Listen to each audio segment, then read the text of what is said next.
Mesdames, Messieurs, Mesdames, Messieurs les ambassadeurs, Mesdames, Messieurs les hauts représentants d'institutions publiques et privées, d'abord, merci. Merci d'avoir répondu aussi largement à notre invitation. C'est réjouissant de pouvoir vous retrouver les uns et les autres ce matin.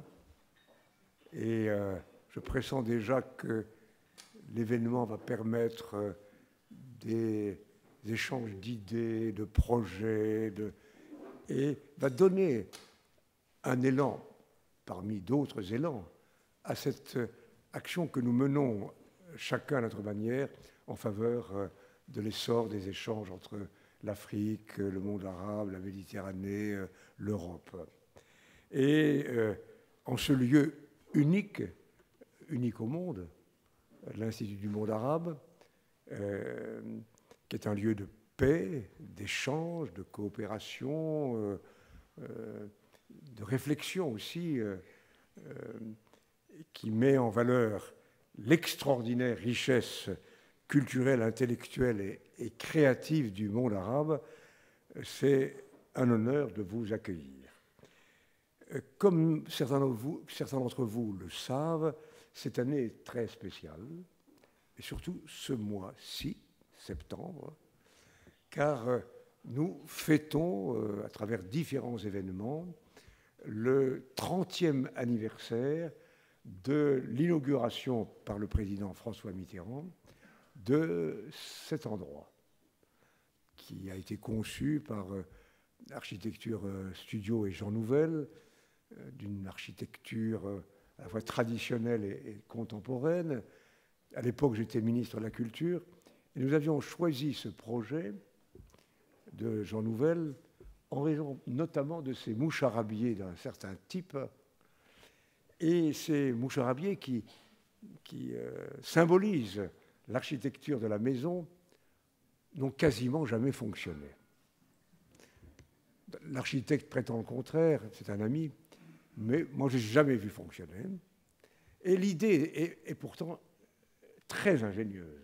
L'idée, c'est qu'il puisse s'ouvrir et se fermer en fonction de la lumière, telle la pupille de l'œil ou le diaphragme de l'appareil photographique. Bref, quand le président de la République et les pays arabes m'ont demandé de prendre la tête de l'institution, je me suis dit, cette fois-ci, on va jusqu'au bout. Et on a pu trouver les ressources matérielles et surtout les ingénieurs qui nous ont permis d'inventer un système qui marche.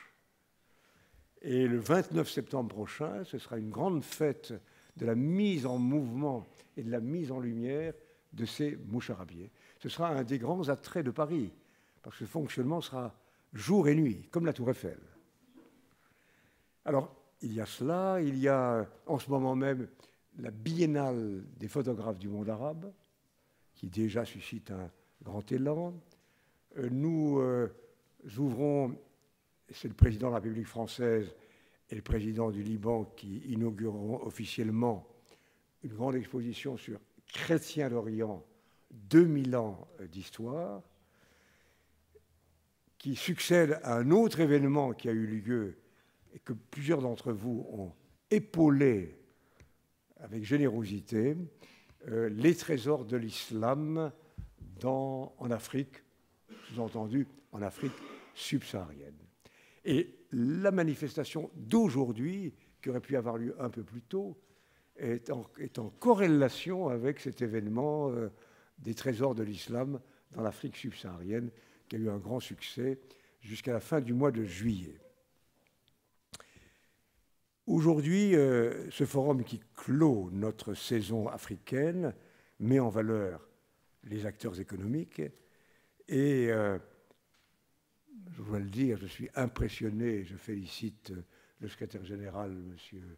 David Brucker, Adèle et toute son équipe d'avoir fait merveille, et les prestigieux intervenants qui vont s'exprimer vont nous dire de quelle manière nous pouvons encore renforcer les liens entre la France, le monde arabe, l'Afrique, dans une dynamique de coopération.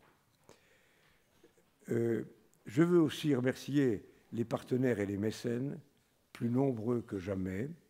Je me réjouis de cet élan positif qui montre que ces rencontres économiques du monde arabe que nous organisons plusieurs fois par an, qui chaque fois sur un thème particulier font date. Je veux remercier donc ces mécènes et partenaires. Les partenaires, c'est Africa France, le CIAN, le ministère de l'Europe et des Affaires étrangères, Jeune Afrique, TV5 Monde, France Média Monde. Les mécènes et sponsors, c'est l'Agence française de développement, et qui en particulier, je dois le dire, nous a beaucoup soutenus pour la manifestation sur les trésors de l'islam en Afrique, exposition qui avait été inaugurée par le président de la République française et par plusieurs chefs d'État africains. Bearing Point, l'Agence marocaine de l'Oriental, là aussi, je devrais dire toute notre reconnaissance, mais chacun de ceux que je cite, pardon, je devrais dire notre gratitude. Et la BMCE, banque, qui est représentée par un de ses hauts dirigeants, la Royal Air Maroc, Orange, l'Union des banques arabes et françaises, Cevital, Ponticelli et Veolia. Voilà, j'ajoute que Adèle Paria a été accompagnée dans cette action de préparation par Pauline de Gombert et Lara Claverie. Avant de vous laisser en compagnie de vous-même, si j'ose dire, pour réfléchir, travailler et inventer, je veux indiquer d'ores et déjà que la prochaine ou les prochaines rencontres économiques du monde arabe sera dédiée au développement entre la France et l'Égypte. Pourquoi? Ce n'est jamais le hasard. C'est que nous préparons en ce moment un très grand événement qui succédera à Chrétiens d'Orient au mois de mars prochain sur l'épopée du canal de Suez.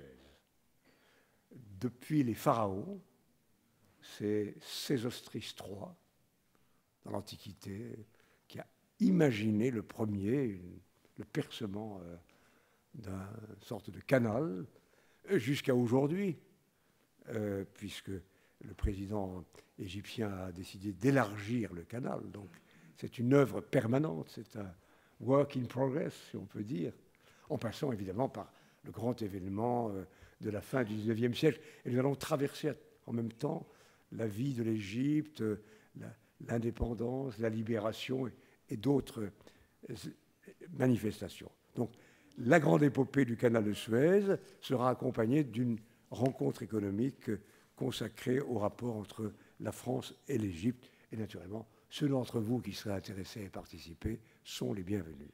Voilà, j'ai terminé mon office de présentateur.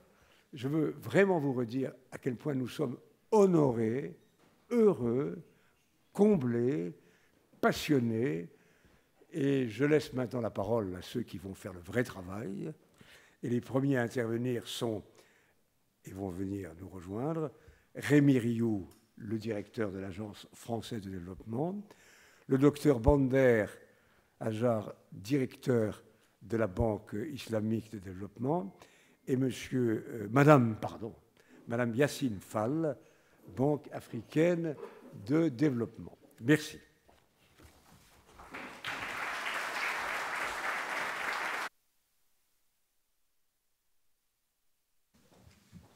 Bonjour.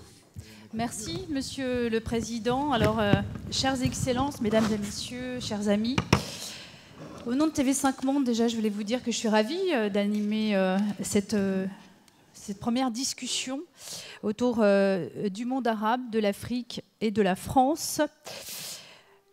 L'Afrique, on en parle beaucoup, elle est sur toutes les lèvres. C'est effectivement une terre d'émergence, une terre de croissance. C'est une terre qui attire aujourd'hui beaucoup d'investisseurs. Mais l'Afrique va faire face à de nombreux défis, notamment celui d'explosion démographique, puisque d'après les prévisions, en 2050, un quart de la population mondiale vivra sur le continent. Ce sera une population très jeune, elle l'est déjà, parce que plus de la moitié de la population africaine a moins de 25 ans. Et cette population, elle va vivre massivement en ville, puisqu'un Africain sur deux devrait vivre en zone urbaine. Cette Afrique, elle va aussi être très lourdement impactée par le changement climatique, ce qui ne facilite à rien, bien sûr, puisque ça devrait être le continent le plus impacté. Alors du coup, facile à dire, l'Afrique va faire face à un défi absolument inédit dans le monde et dans l'histoire. Alors, comment construire un avenir commun?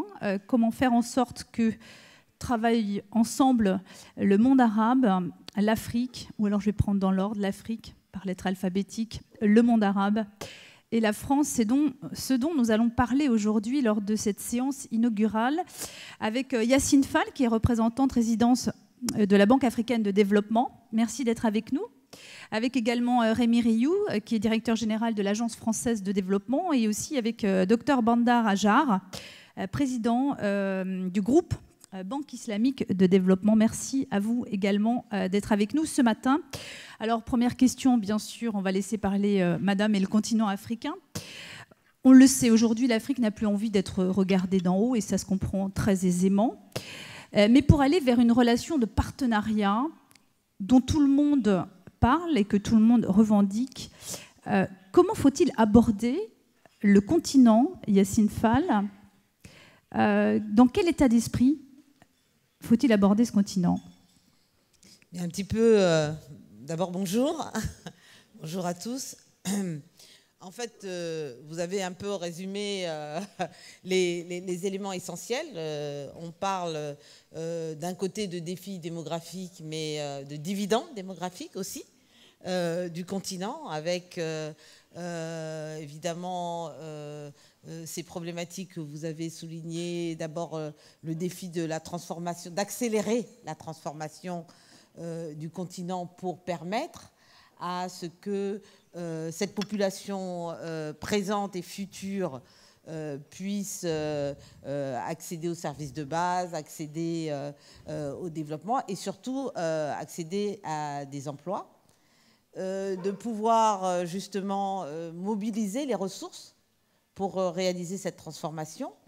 Et bien entendu, vous avez parlé d'un troisième élément qui est fondamental, c'est le partenariat. Et je dois dire que ce partenariat, il existe déjà. Vous avez, rien que ce panel représente un partenariat, 3 partenaires avec lesquels nous travaillons. Nous avons des relations de coopération et de partenariat avec la Banque islamique de développement, avec l'Agence française de développement. Nous finançons des projets ensemble, nous réalisons beaucoup d'activités en commun de manière très très rapprochée. Et donc, nous devons accompagner le continent et ses partenaires à travers le monde à relever ce défi qui est extrêmement proche. Et pour cela, comme vous le savez, la Banque africaine de développement et les autres instances africaines, notamment l'Union africaine avec l'agenda 2063, et la Banque africaine de développement avec ses 5 priorités qui sont liées à ces défis. Éclairer l'Afrique, apporter l'énergie, nourrir, industrialiser, intégrer et améliorer la vie des populations africaines. Et ça dans un horizon pas 2063, mais même déjà 2020, et pour lequel nous avons calculé que nous avons besoin de 160 milliards de dollars par an. Pour le moment, la banque en a mobilisé à disposition à peu près une dizaine. Et donc, pour pouvoir combler ce déficit de ressources, il faut des partenariats avec tous les acteurs à l'échelle mondiale. Et pour cela aussi, il faut avoir de nouveaux partenaires. Et bien entendu, je vais terminer en disant que les partenaires traditionnels, institutionnels, ne peuvent plus faire face à ce défi. Il faut maintenant mobiliser l'investissement privé. Ce n'est plus l'aide, comme on le sait déjà depuis plusieurs années, qui va permettre à l'Afrique de relever ces défis. C'est un investissement, d'abord l'investissement des acteurs et des opérateurs africains, et aussi de pouvoir accélérer les investissements privés qui viennent hors du continent et qui vont pouvoir permettre cette dynamique. Merci. Rémi Rioux, comment aborder cette relation de partenariat? Et puis, quand on dit partenaire, souvent, c'est plus le Nord qui va tendre la main vers le Sud, mais aussi le Sud qui a des choses à apporter au Nord. Qu'est-ce que l'Afrique a apporté dans cette relation de partenariat?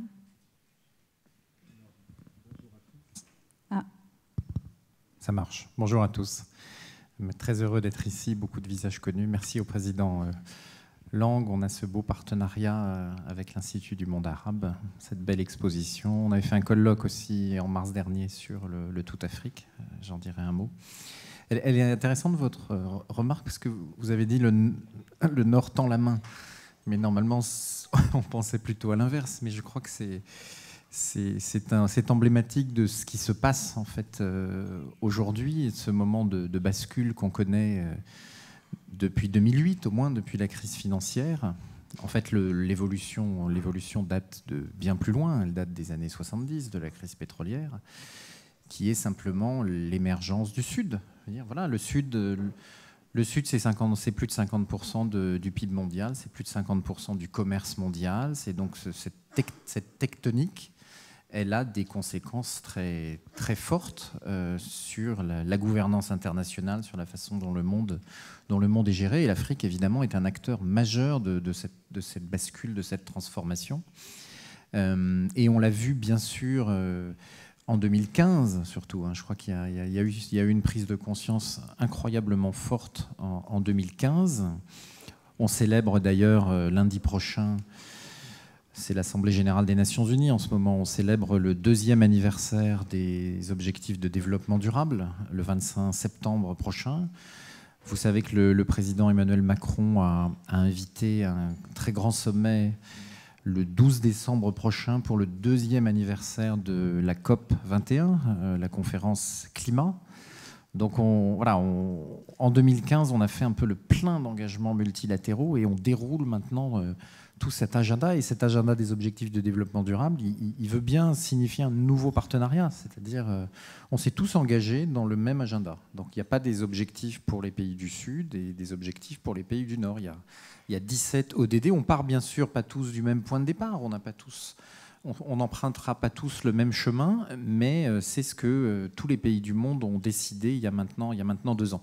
Et donc ça change évidemment très profondément la politique de développement que nos 3 institutions servent, qu'il faut de plus en plus, je crois, comprendre comme un dialogue entre des expériences de développement.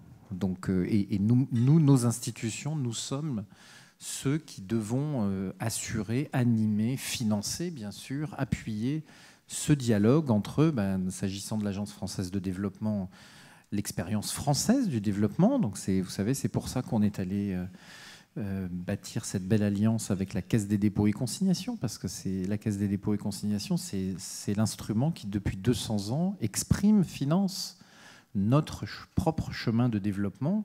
Et c'est pour ça que nous nous rapprochons de tous nos partenaires pour comprendre leur propre chemin de développement et comment coopérer ensemble. Donc vous voyez, je pense on n'en a pas encore probablement pris toute la mesure, mais ce qui s'est passé en 2015 est en train de se diffuser dans l'ensemble de la sphère internationale.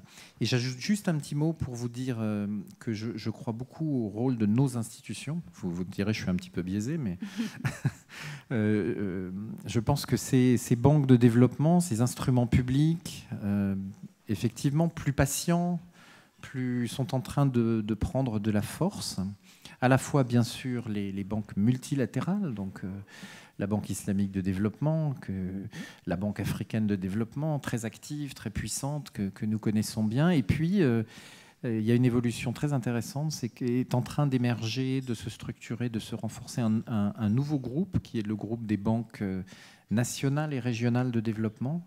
Nous avons créé un club il y a 6 ans maintenant qui s'appelle International Development Finance Club, IDFC. Et vous trouvez dans ce club l'AFD avec la Caisse des dépôts, vous trouvez la KfW allemande, vous trouvez bientôt les Italiens de la Cassa Depositi, et puis vous trouvez toutes les grandes banques. J'étais au Brésil la semaine dernière à la rencontre de la BNDES brésilienne, la DBSA sud-africaine, la China Development Bank chinoise, les Indiens, les Mexicains, donc toutes ces forces qui sont en train de bâtir, effectivement, vous avez raison, de nouveaux partenariats, de nouvelles formes d'action collective et qui apportent à l'action internationale un renfort, je crois, tout à fait inédit et précieux et qui vont diffuser, transformer profondément les modèles économiques, les investissements, les infrastructures dans leur propre pays et c'est bien ça qu'on cherche à faire. Docteur Bandar Jar, vous qui êtes à la tête du groupe de la Banque islamique de développement, on sait aujourd'hui tout le monde se dispute l'Afrique un peu, beaucoup, passionnément même. Les pays du Golfe aussi. Comment la Banque islamique de développement, qui est quand même forte de certaines spécificités, peut s'inscrire justement dans ce partenariat, dans cette relation, dans ces échanges économiques? Thank you. شكرا. صباح الخير الجميع. البنك الإسلامي للتنمية يتكون من 57 دولة. 27 دولة من ال 57 هي دول في أفريقيا. البنك الإسلامي منذ إنشائه في عام 1975 وصل حجم التمويلات التي قدمها للدول 125 مليار. 21 مليار من ال 25 كانت لأفريقيا. لكن السؤال هل هذا يكفي؟ بالتأكيد لا يكفي، لأن حجم التحديات التي تواجه أفريقيا كبيرة جدا ومتشعبة. ولذلك نحتاج ليس فقط إلى التمويل. التمويل وحده لن يحل المشاكل. نحتاج إلى جانب التمويل بناء قدرات فردية ومؤسسية، تطوير القوانين في الدولة، إعطاء فرصة للقطاع الخاص حتى يعمل، وبالتالي نحن نحتاج بكل تأكيد إلى شركاء جدد، وهو ما أسميهم أنا الإنمائيين developers. وهؤلاء ليس فقط الحكومات والقطاع الخاص، ولكن الحكومة والقطاع الخاص ومؤسسات المجتمع المدني NGOs والجامعات ومراكز الأبحاث والأفراد. وهؤلاء الآن يمكن جمعهم، ليس فقط حتى التكنولوجيا سهلت كثير من ذلك، فيمكن إنشاء بلاتفورمز في جوانب مختلفة والتعامل حتى يسرع هذه العملية. البنك الإسلامي عنده فروع أو ريجونال أوفيسز في الرباط، في داكار. الآن التوجه الجديد هو اللامركزية وإعطاء صلاحيات وقوة أكبر لهذه المراكز حتى تستطيع إنجاز العمل الكبير. التحديات التي تواجه أفريقيا في مجال تنويع القاعدة الاقتصادية. الدول الأفريقية تعتمد بشكل كبير جداً على سلعة واحدة أو سلعتين هي مصدر للدخل، وهذه السلع عادة تكون عرضة للعرض والطلب في السوق العالمي. ولذلك نحن نحتاج إلى مساعدة أفريقيا في تنويع الاقتصاد في هذا الجانب. نحتاج إلى دعم أفريقيا في مجال المشروعات الصغيرة والمتوسطة في مجالات الزراعة. الزراعة هي تشغل 80% من السكان تقريبا، وهي مصدر دخل لعدد كبير جدا. نحتاج إلى الطاقة أفريقيا ضعيفة جدا وتسمى يعني بوفيرتي اوف انرجي، فتحتاج إلى دعم في هذه المجالات.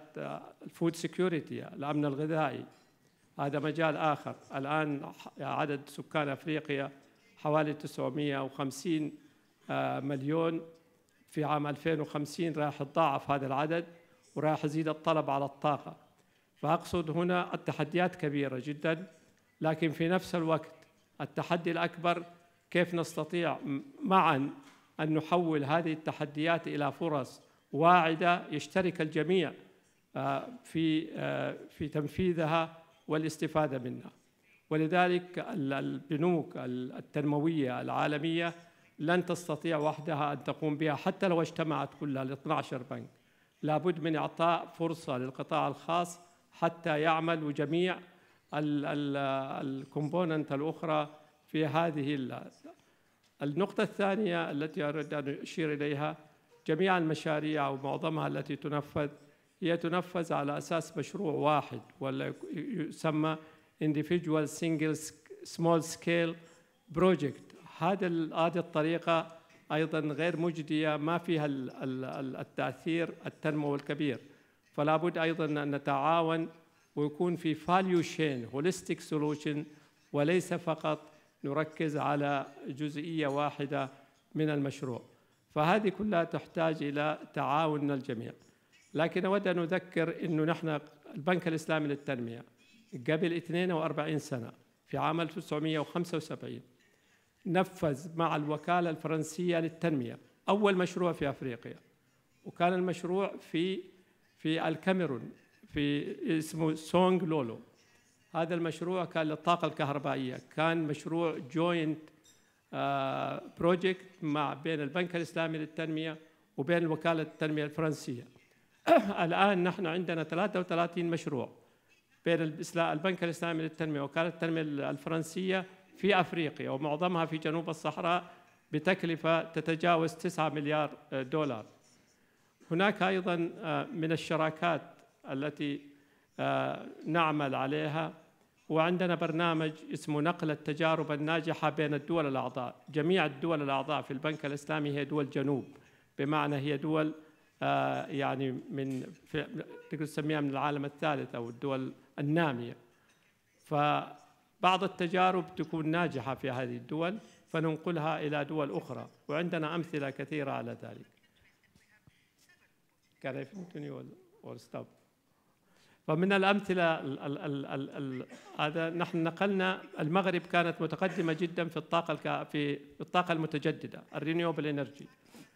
نحن البنك الإسلامي مول ميشن كبيرة إلى الدول الأفريقية في غرب أفريقيا لنقل الخبرة حقته إلى هذه الدول، والبنك تحمل كل هذه التكاليف. أيضا البنك الإسلامي بالتعاون مع المملكة المغربية دعم برنامج لبناء القدرات والتدريب ل14 دولة في أفريقيا، والأمثلة كثير ولكن عشان الوقت محدود. ولكن بدي أختم إنه لا يستطيع أي بنك منفرد، سواء كان بنك تنموي عالمي أو قطاع خاص، أن ينجز لوحده في أفريقيا.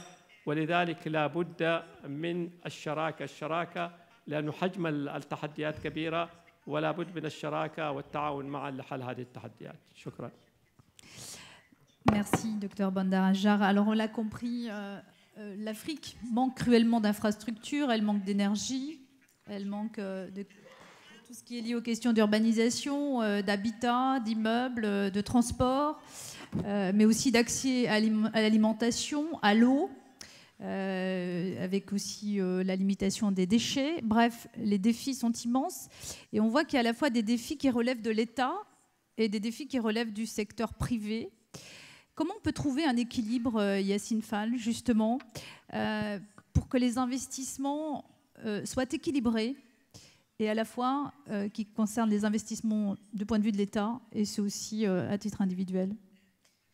Alors moi, je n'aurais pas employé le concept d'équilibre, mais plutôt de répartition. Comme l'a dit le président Adjar, il y a maintenant la nécessité incontournable de mobiliser tous les acteurs. Et il n'y a plus... c'est vrai qu'on parle beaucoup des institutions financières, des États, mais du secteur privé, mais aussi de la société civile. Aujourd'hui, les défis touchent des domaines tellement vastes que ça ne peut pas être un groupe et que les partenariats doivent être les plus étendus possibles et tout le monde tous les groupes doivent contribuer. Aujourd'hui, en tout cas pour ce qui est des États, à la fois au niveau national, régional et même multilatéral, il n'est plus possible pour les États de prendre en charge et même de diriger les actions qui sont à prendre. Il faut que toutes les forces se mobilisent et surtout que les ressources viennent de tous ces acteurs. Mais je voudrais aussi insister sur le fait qu'aujourd'hui, les pays, les sous-régions, les régions doivent mobiliser leurs propres ressources. Et c'est pour vous donner un exemple, nous sommes actuellement en discussion avec un nombre de pays dans le cadre du Compact with Africa, piloté par le G20 sous l'impulsion de la présidence allemande, qui couvre tous ces domaines-là. Et les domaines qui ont été privilégiés, c'est bien sûr mettre en place des politiques et des institutions, des politiques publiques et des stratégies pour réaliser ces objectifs au niveau des pays. Le deuxième pilier, c'est la mobilisation des ressources domestiques. Et le troisième pilier, c'est d'établir un environnement des affaires supporté par un secteur financier qui puisse permettre à tous ces groupes-là de pouvoir catalyser leurs ressources pour financer et réaliser ces objectifs.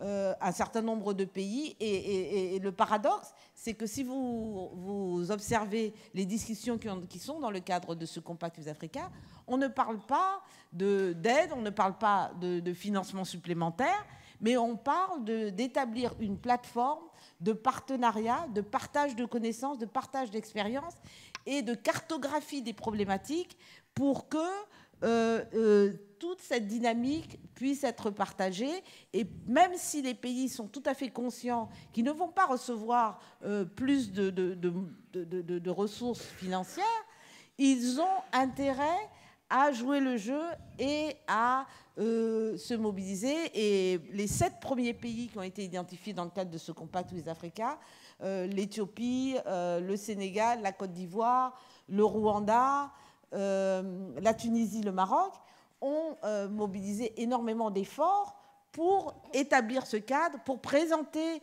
leurs atouts, leurs défis et permettre entre eux, et j'ai assisté il y a une semaine à une première réunion des pays dits bénéficiaires de ce Compact with Africa, impulsé par le Ghana, le ministère des Finances du Ghana, et qui sont particulièrement intéressés à faire cet effort et à pouvoir mobiliser leurs forces sans forcément qu'il y ait un objectif directement d'obtenir des fonds supplémentaires. Rémi Rioux, comment faire en sorte que le secteur privé et, on va dire, les investissements étatiques puissent travailler ensemble, puissent faire concorder, on va dire, leurs efforts, parce qu'on sait que les investissements et les bénéfices des uns et des autres n'ont pas toujours le même temps, la même durée. Comment faire pour que tout le monde travaille ensemble? Alors, moi, je pense qu'il faut bien sûr conserver un effort public et accélérer les investissements privés. La situation de l'Afrique est très diverse. Je veux dire, il y a évidemment un certain nombre de pays, un certain nombre de territoires dans des pays qui restent pris et leur population avec, dans des trappes à pauvreté, à vulnérabilité, pour lesquelles on ne peut pas s'en remettre uniquement au secteur privé. Donc moi je crois que l'aide publique au développement, y compris en dons, bien sûr, conserve un rôle extrêmement important dans un certain nombre de situations pour essayer de casser, de sortir, et on n'a pas toujours réussi, il faut bien l'admettre, des cercles vicieux et faire sortir les populations de ces trappes. Après, vous avez raison, il y a une évolution très, très spectaculaire, hein, c'est que dans beaucoup d'autres pays du Sud et dans beaucoup de pays africains, des dynamiques de développement fortes sont en cours depuis maintenant une quinzaine d'années. Et donc, beaucoup d'investisseurs ici, de nouveaux acteurs se tournent vers ces pays. Et en même temps, les marchés financiers, le fonctionnement de l'économie connaissent encore des défaillances sur lesquelles une intervention publique peut avoir beaucoup de sens. Donc ça, c'est une interpellation très forte qui est adressée à nos institutions, comme l'a dit Yacine à l'instant, et il y a cette prise de conscience du G20, qu'il faut que cette ressource très rare qu'est l'aide au développement, l'aide au développement au niveau international, c'est un peu moins de 150 milliards de dollars chaque année, donc c'est vraiment une goutte d'eau hein, comparé à l'épargne mondiale, aux ressources, aux 7000 milliards de ressources fiscales domestiques des pays africains. Donc la question, c'est comment on fait le meilleur usage de ces 150 milliards, à la fois, évidemment, comme je le disais, dans les situations les plus difficiles, et puis plus largement, comment, dans le reste des pays, on arrive à mobiliser, à orienter les investissements privés, la finance privée vers les infrastructures, les services de base qui sont les utiles aux populations. Donc ça, c'est un grand sujet pour nos institutions. On est en train de développer toute une série d'instruments. Hein. Vous connaissez un des instruments du groupe Agence française de développement, c'est notre filiale Proparco, qui fête aujourd'hui, non pas ses 30 ans comme l'Institut du monde arabe, mais ses 40 ans. Donc on se retrouvera pour certains d'entre vous cet après-midi, pas très loin de l'autre côté de la Seine. 40 ans d'expérience, d'investissement, de fonds propres, de prêts, de garanties pour accompagner le secteur privé du pays du Sud. Mais ça ne suffit pas, il faut qu'on aille beaucoup plus loin. On est en train de mettre en place de nouveaux instruments de garantie. On crée un fonds de 600 millions d'euros pour le financement des infrastructures entre l'AFD et la Caisse des dépôts. Et tous nos collègues des autres banques de développement sont aussi en train d'accélérer pour que ces dynamiques qui restent fragiles, hein, il y a des gros problèmes de financement du secteur privé, s'accélèrent. Docteur Bandajar, comment faire pour qu'il y ait une répartition équilibrée entre l'aide publique au développement et les investissements privés sur le continent africain ?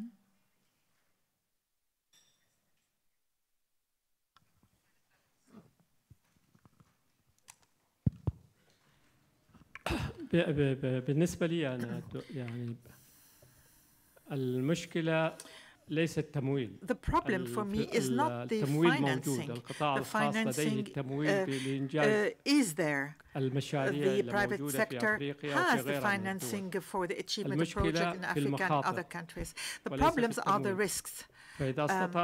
So if we could, in those countries, reduce the risks and create a proper investment environment, I can guarantee to you that the private sector would come very easily.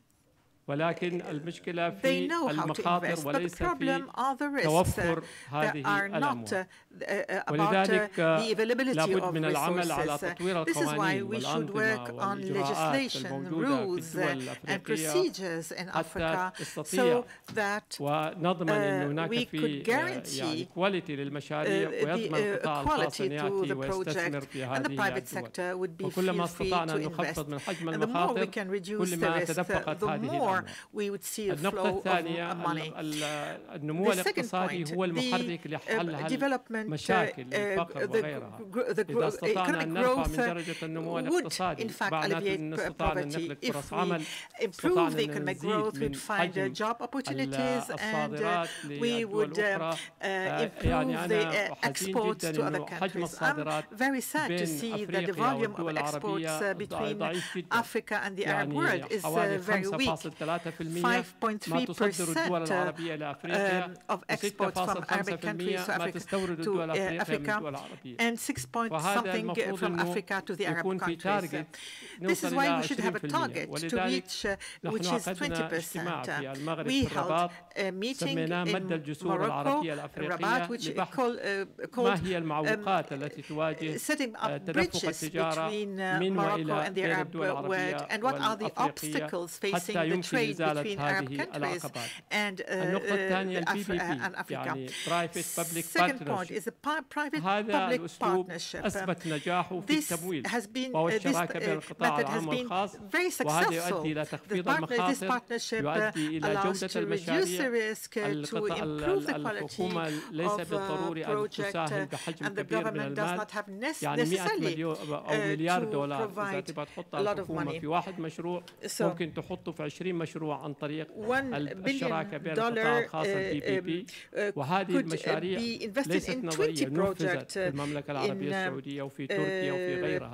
PPPs, and this is not a new vision. We had the airport of Medina built the airport built through PPP. In Turkey, they have many projects. I have met a lot of presidents in the African countries to discuss about missions working on PPP laws in order to attract private investments in these countries. I can say that we have a lot the countries have a lot to do. They have a lot of homework to promote and encourage the private sector, because private sector doesn't work like international financing bank. Doesn't give facilitated loans or low interest credits. No, the private sector looks for opportunities. This is why I believe that it's of utmost importance to make an extensive and global study for all the countries to look at impediments to investment and working on suppressing these impediments. And I would be sure that the private sector would participate in all those projects. Voilà, cette première table ronde s'achève. Merci à Yacine Fall, merci Rémi Rioux, merci Dr Vanda Ajar d'être venu pour camper le décor de cette journée. Et donc tout de suite, avec Saada El Sabri, nous allons un peu plus dans le détail et nous allons parler donc de financement et d'investissement.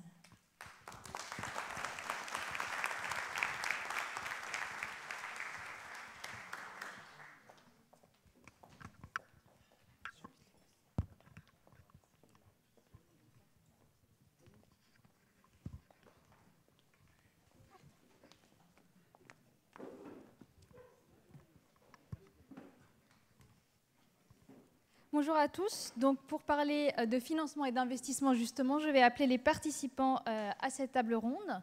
Nous allons avoir avec nous M. Lionel Zinsou, M. Brahim Bedjeloun Twimi, M. Jean-Michel Huette, Mr. Sev Vetivet Pillai, et nous rejoindra plus tard Bruno Metling.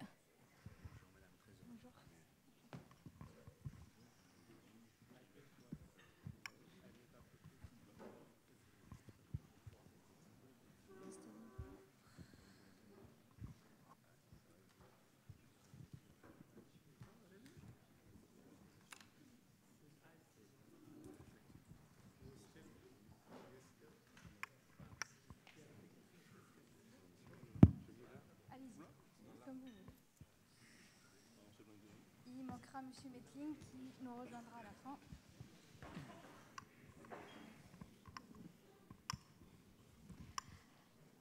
أهلا بكم في هذا النقاش المخصص للتمويل والاستثمار. Bonjour à tous donc et bienvenue dans cette table ronde consacrée au thème du financement et de l'investissement que j'anime donc au nom de France Média Monde et notamment France 24. Donc, quand on parle d'investissement en Afrique, on pense notamment à l'urbanisation, on en a beaucoup parlé, on pense aux immenses projets d'infrastructures nécessaires dans les villes, on pense aussi aux investissements directs étrangers, les fameux IDE, et à la capacité des pays d'attirer ces IDE vers eux, et notamment donc les grandes entreprises, les multinationales et leurs usines.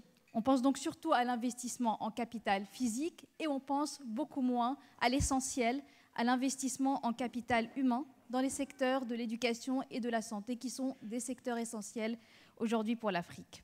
Ces investissements sont donc aujourd'hui primordiaux pour l'Afrique subsaharienne et dans de nombreux pays arabes également pour générer dans les décennies à venir ce qu'on appelle les dividendes démographiques. Et on a déjà entendu ce terme donc, au cours du premier débat. C'est-à-dire pour que la croissance démographique aujourd'hui puisse engendrer une croissance économique et que cette croissance économique soit durable dans le temps.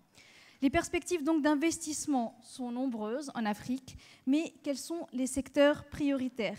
Comment finance-t-on ces investissements? Quelles sont les opportunités pour la France et les entreprises françaises, mais aussi quelles sont les opportunités pour les investisseurs des pays arabes et les investisseurs africains, bien sûr, parce qu'il est important qu'ils investissent aussi en Afrique. Les questions sont nombreuses, on pourrait passer la matinée à en poser, vous en avez certainement de nombreuses. Mais pour y voir plus clair, on va peut-être lancer les questions, lancer le débat.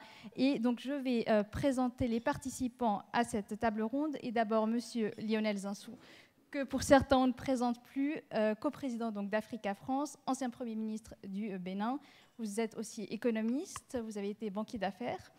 Nous avons également avec nous donc Monsieur Brahim Benjeloun Touimi. Vous êtes administrateur et directeur général exécutif de la Banque marocaine du commerce extérieur, BMCE Bank. Nous avons Monsieur Jean-Michel Huette, associé au cabinet de conseil en management et technologie Bearing Point. Et Monsieur Sev Vetivet Pillai, you are a managing partner at the Abraj Group, an institution investing in the private equity industry in Africa and the Middle East, but also in Asia and Latin America. Welcome. Et tout à l'heure, comme je vous l'ai dit, donc Monsieur Bruno Mettling, le directeur général adjoint d'Orange et PDG du groupe donc en Afrique et au Moyen-Orient, nous rejoindra et nous parlerons bien sûr du secteur des télécoms en Afrique. Mais d'abord, commençons par dresser un peu le tableau, si vous le voulez bien, avec vous, Monsieur Lionel Zinsou. Donc, on voudrait un peu comprendre les perspectives de l'investissement en Afrique, un état des lieux peut-être de cette situation des investissements. Dans quel secteur se trouvent aujourd'hui les principales perspectives d'investissement en Afrique? Est-ce que c'est le schéma qu'on a en tête d'investissement dans les matières premières, de grands projets faramineux, ou aussi les investissements aujourd'hui, les perspectives d'investissement sont dans d'autres secteurs, dans l'éducation, la santé, le capital humain? Bonjour à tous d'abord. Mesdames, Messieurs les présidents, les ambassadeurs, surtout chers amis, que je suis très content de saluer et de retrouver ici. La question que vous posez, elle est fondamentale. Tous les secteurs sont concernés. L'Afrique n'est pas une addition de phosphate avec du pétrole, avec du cacao, avec du coton. C'est une économie beaucoup plus complexe et diversifiée que ce qu'on croit d'habitude. C'est une économie de services, c'est une économie tertiaire. Le secteur le plus important des trois grands secteurs de découpage des économies, le secteur tertiaire, est de loin le plus important en emploi. C'est un continent qui est beaucoup plus industrialisé qu'on le croit. Il y a dans cette salle, et il y aura tout à l'heure sur la scène, de grands industriels. Il y a des industriels du secteur numéro 1 qui est l'agroalimentaire, la transformation des produits bruts, mais la transformation va à toute vitesse. Ce n'est pas forcément une industrie avec de grandes usines, avec de grands moulins. Il y en a, ils sont d'ailleurs ici représentés, de grandes sucreries, mais c'est aussi une industrialisation de tous les jours dans un secteur informel qui est très important dans l'Afrique subsaharienne et encore assez significatif au Maghreb. Et donc, ce n'est pas forcément extrêmement visible, mais vous savez, dès que vous transformez du manioc en farine pour l'alimentation humaine, en garrigue, en tapioca, puis en alcool, puis en amidon, vous partez de meules à la main, c'est déjà de l'industrialisation, et vous finissez dans la chimie de la production des grands produits amylacés, à partir du même manioc. Manioc qui est très, très, très important à travers toute l'Afrique subsaharienne, parce que c'est la calorie la moins chère, et donc essentielle à la vie humaine, à l'alimentation animale et puis à énormément de produits industriels. Cette industrialisation va à toute vitesse. Et puis elle sort beaucoup de l'agroalimentaire. Vous avez ici des gens qui représentent des industries en pleine croissance, évidemment, comme les matériaux de construction, tout ce qui concerne le second œuvre, qui est en plein développement. On est dans le continent qui s'urbanise le plus, non pas le plus en 2017, qui s'urbanise le plus et le plus vite de toute l'histoire de l'humanité. C'est-à-dire que nous allons avoir en Afrique, puisque vous cherchez des secteurs porteurs, et qui sont d'ailleurs ici très bien représentés, et que nous parlons sous le contrôle de grands banquiers qui sont parmi les seuls à avoir financé en Afrique subsaharienne la dynamique d'urbanisation et de logement. C'est un apport considérable des financiers marocains à l'ensemble de l'Afrique, par exemple. Eh bien, si vous voulez, nous allons avoir, dans le temps d'une génération, c'est-à-dire quand même, quand nos enfants auront le même âge que nous, il y aura 500 millions d'urbains en plus en Afrique. 500 millions. Vous voyez ce que ça représente? Parfois, il y a des gens qui viennent nous donner des exemples, parfois des leçons, très rarement, en tout cas des conseils sur le thème. On va vous expliquer comment on va maîtriser la ville. Écoutez, dans 25 ans, il y aura 500 millions d'urbains de plus en Afrique, c'est-à-dire plus qu'il y a d'Européens aujourd'hui, et beaucoup plus qu'il y en aura dans 25 ans, puisqu'il y aura moins d'Européens dans 25 ans qu'aujourd'hui. Donc vous voyez, dans une Afrique de 4 milliards d'habitants, il y aura de 2 milliards d'habitants, si on s'arrête, pardon, dans 25 ans, de 2 milliards d'habitants, il y aura 500 millions d'urbains de plus, sachant que les urbains commencent à être la majorité déjà dans notre continent. Donc vous voyez, c'est une économie beaucoup plus diversifiée à travers tout le continent. Elle est d'ailleurs pas seulement diversifiée entre les secteurs. Je vous ai dit le tertiaire, le commerce, la logistique, les télécommunications, les services financiers, etc. C'est le secteur numéro 1. Nous ne sommes pas un continent primaire. Nous ne sommes pas de l'agriculture plus des mines. Vous voyez, prenez un pays comme le mien qui est à peu près la moyenne de tous les indicateurs africains. Bon, on est à 1% de la population et au fond, on ressemble à l'Afrique subsaharienne. L'agriculture, c'est 23% du PIB. Alors évidemment, comme c'est un produit d'exportation important que le coton, on a tendance à penser que le Bénin, c'est le coton. Le coton, c'est 10% de la production agricole. Et je relève dans votre question que vous avez parlé des flux d'investissement directs étrangers. C'est important puisque nous sommes en train de parler de rencontres économiques internationales. Le développement africain, il est endogène. L'investissement, il est africain. Donc il y a une série de choses qu'il est très important, si on veut juste appréhender les problématiques, de dissiper parce que le sens commun ne vous guide pas dans la bonne direction. Prenez le Bénin. Il y a, comme dans la plupart des pays d'Afrique subsaharienne, un niveau d'investissement élevé, beaucoup plus élevé que dans les pays mûrs, avancés et riches. Moins élevé qu'en Chine, donc on n'a pas 40% d'investissement dans le PIB, mais on a en moyenne période, sur les 20 dernières années, 25% d'investissement dans le PIB. Et sur ces 25%, il y a 5 points de PIB de flux d'investissement direct étranger. Donc l'investissement en Afrique, c'est de l'investissement par les Africains, par les entreprises africaines. Il ne faut pas se tromper là-dessus. Quand on parle attractivité, environnement des affaires, qui progresse, gouvernance qui progresse, tout ça est très bien, on pense ceci est fait pour accueillir des flux d'investissement direct étrangers. Et c'est vrai qu'il y a un boom extraordinaire, on a multiplié en 10 ans par 5 les investissements directs étrangers. Mais 2 remarques. 1, c'est grosso modo le quart, entre le quart et le 5e de l'investissement, parce que comme toutes les économies du monde, en fait, il y a une bonne nouvelle, c'est que d'un bout à l'autre, du nord au sud, l'Afrique, en fait, de même qu'elle respecte les lois de la thermophysique, elle respecte les lois de l'économie mondiale. Elle n'est pas différente. Toutes les croissances sont endogènes. Tous les investissements de tous les pays sont très majoritairement des investissements domestiques. Et quand on dit de flux d'investissement étrangers, ayez bien en tête que la part qui monte le plus est une part africaine en Afrique. Donc, quand la BOA, acquise par la BMCE, qui est la première banque du Bénin, du Mali, etc., quand elle devient une partie du groupe BMCE, c'est un investissement majeur du Maroc vers l'Afrique subsaharienne. Quand Ecobank devient de plus en plus nigérian et de plus en plus sud-africain, ce sont des investissements majeurs de l'Afrique du Sud vers le reste de l'Afrique subsaharienne.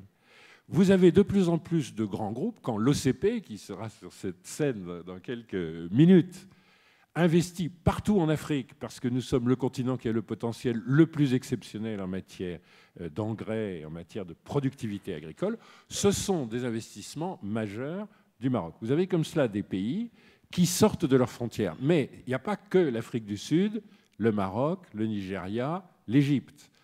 Quand NSIA investit dans l'assurance, d'ailleurs dans l'assurance, franchement, les investissements croisés africains sont partout, si vous voulez, c'est en Côte d'Ivoire un succès très important qui devient un flux d'investissement sur l'ensemble de la région et qui va maintenant jusqu'au Nigeria et qui concerne l'ensemble de l'UEMOA. Donc les flux d'investissement direct étrangers sont minoritaires et ils sont d'une composition qui ne se résume pas à la question de savoir si les Européens croient en l'Afrique. Bon, ils ont été les derniers à y croire. Si les Chinois sont importants, oui, mais ils ne sont pas si importants que ça en investissement en dehors du secteur des matières premières. Si les Américains y croient encore, etc. Ce ne sont pas les questions principales. La question principale, c'est est-ce que nos entreprises sont capables d'investir dans leur pays, puis dans leurs ensembles régionaux, puis d'une partie de l'Afrique vers l'autre? Et la réponse, si vous voulez, c'est oui, et c'est une dynamique irrésistible. Parce que derrière le Maroc, il y a d'autres pays, maintenant d'autres pays du Maghreb aussi, qui veulent au fond, par émulation, aller vers le potentiel. Et regardez la définition de ce qu'est l'Afrique de l'Ouest. Nous accueillons, enfin en tout cas dans les milieux économiques, avec enthousiasme l'idée que le Maroc, qui est le seul pays dont le nom veut dire l'Ouest, devienne officiellement membre de la CEDEAO, donc de l'ensemble des pays d'Afrique de l'Ouest, qui est la moindre des choses pour le Maroc. Mais quand on voit la Tunisie faire acte de candidature, c'est une deuxième excellente nouvelle.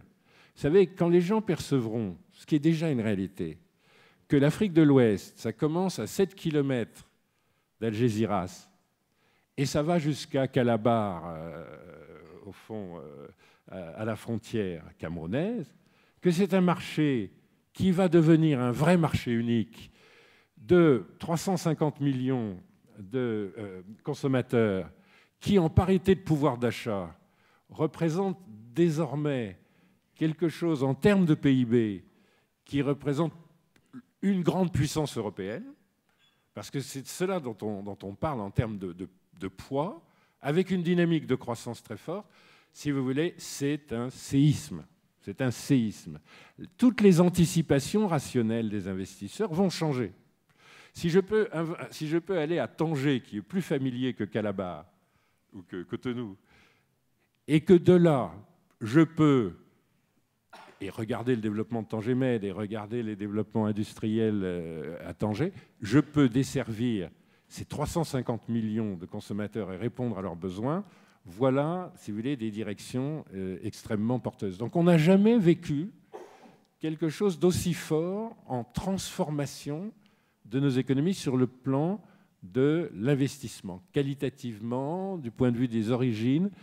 Et il nous reste juste une chose que les éminents financiers vont sûrement débattre, c'est que nous sommes le seul continent qui n'est pas financé. Donc, on a quand même un petit peu de travail, et c'est là qu'on accueille les banques marocaines, les banques de développement, comme Rémi et Yacine tout à l'heure, et la Banque islamique l'expliquaient. Nous ne sommes pas financés.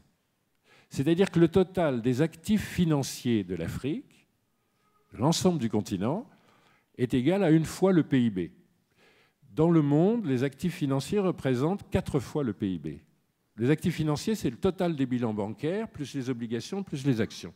Donc tous les titres de marché, plus le total des financements bancaires.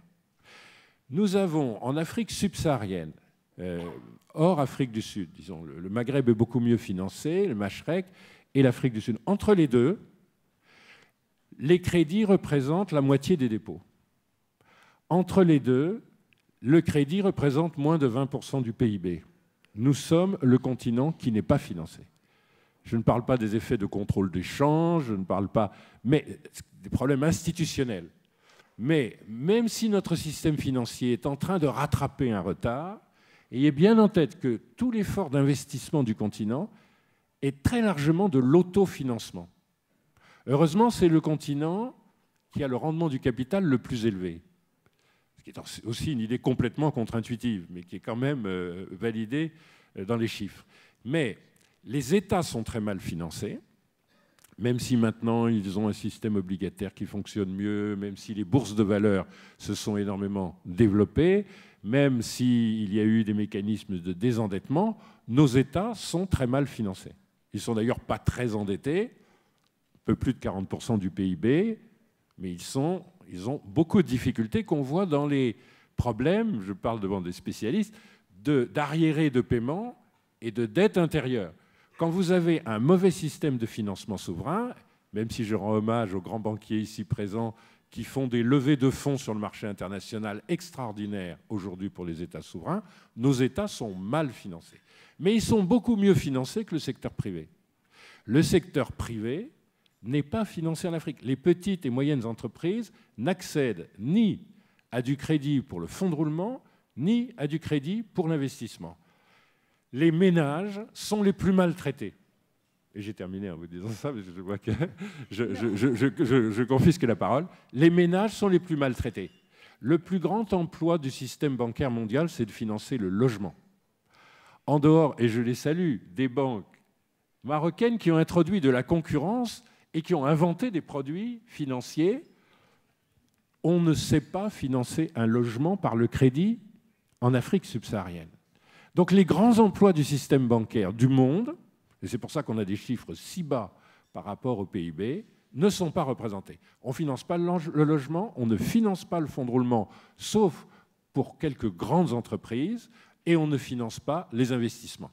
Donc vous voyez, on a une chance formidable, c'est que tout le monde étant bien conscient de ces évidences, c'est en train de changer à toute vitesse, et donc c'est un continent qui est en révolution financière, du microcrédit à la base jusqu'aux instruments les plus sophistiqués.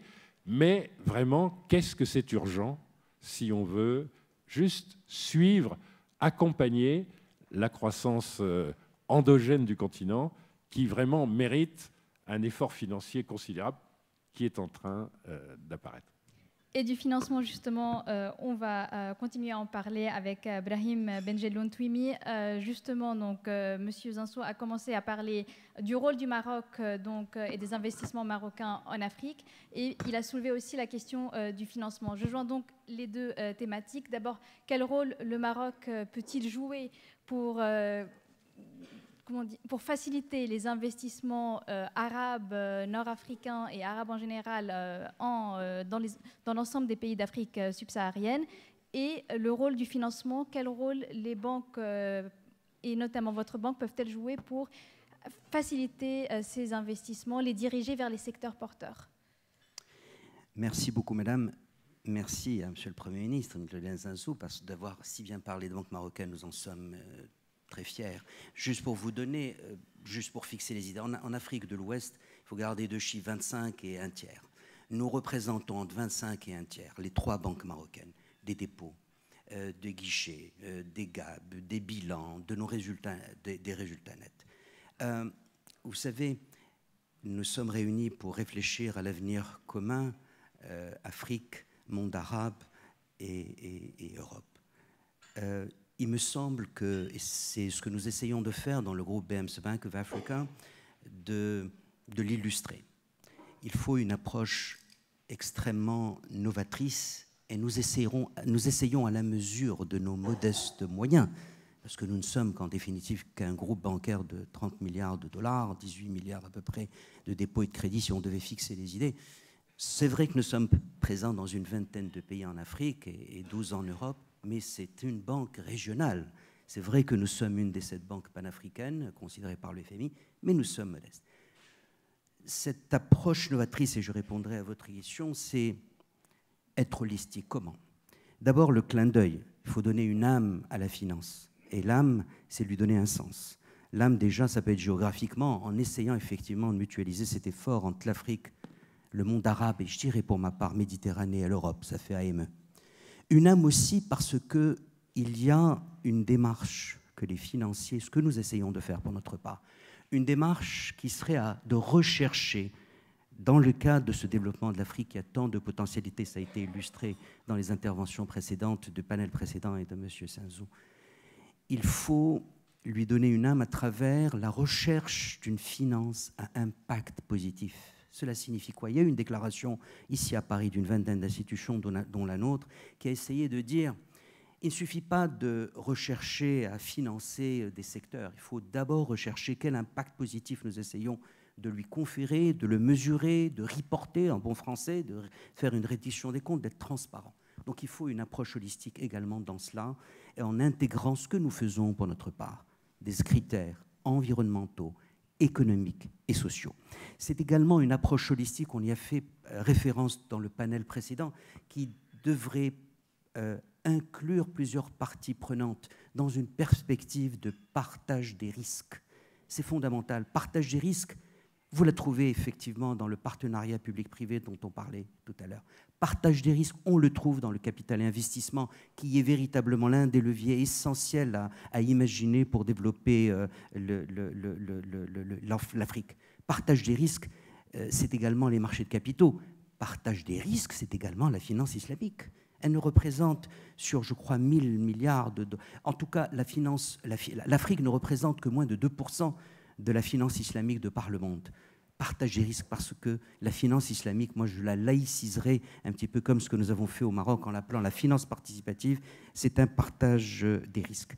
Donc, nous sommes dans le groupe BMC Bank en train d'illustrer cette volonté de regarder avec une perspective lointaine. Ça a été voulu par ses actionnaires et par son président, M. Othman Mejloun. Nous ne sommes pas dans une vision court-termiste. Ici, dans la salle, j'ai le plaisir d'avoir également mon prédécesseur à la tête BOA et ami et collègue, c'est Mohamed Benani. Nous avons toujours défendu que nous ne sommes pas dans une perspective, je dirais, d'entrée-sortie. Et partant, il faut se regarder des éléments de la vista qui existent en Afrique. Et il y en a plusieurs. Il y a celle des Nations Unies, effectivement. C'est vrai qu'elle est lointaine, 2063, mais il y a des plans décennaux.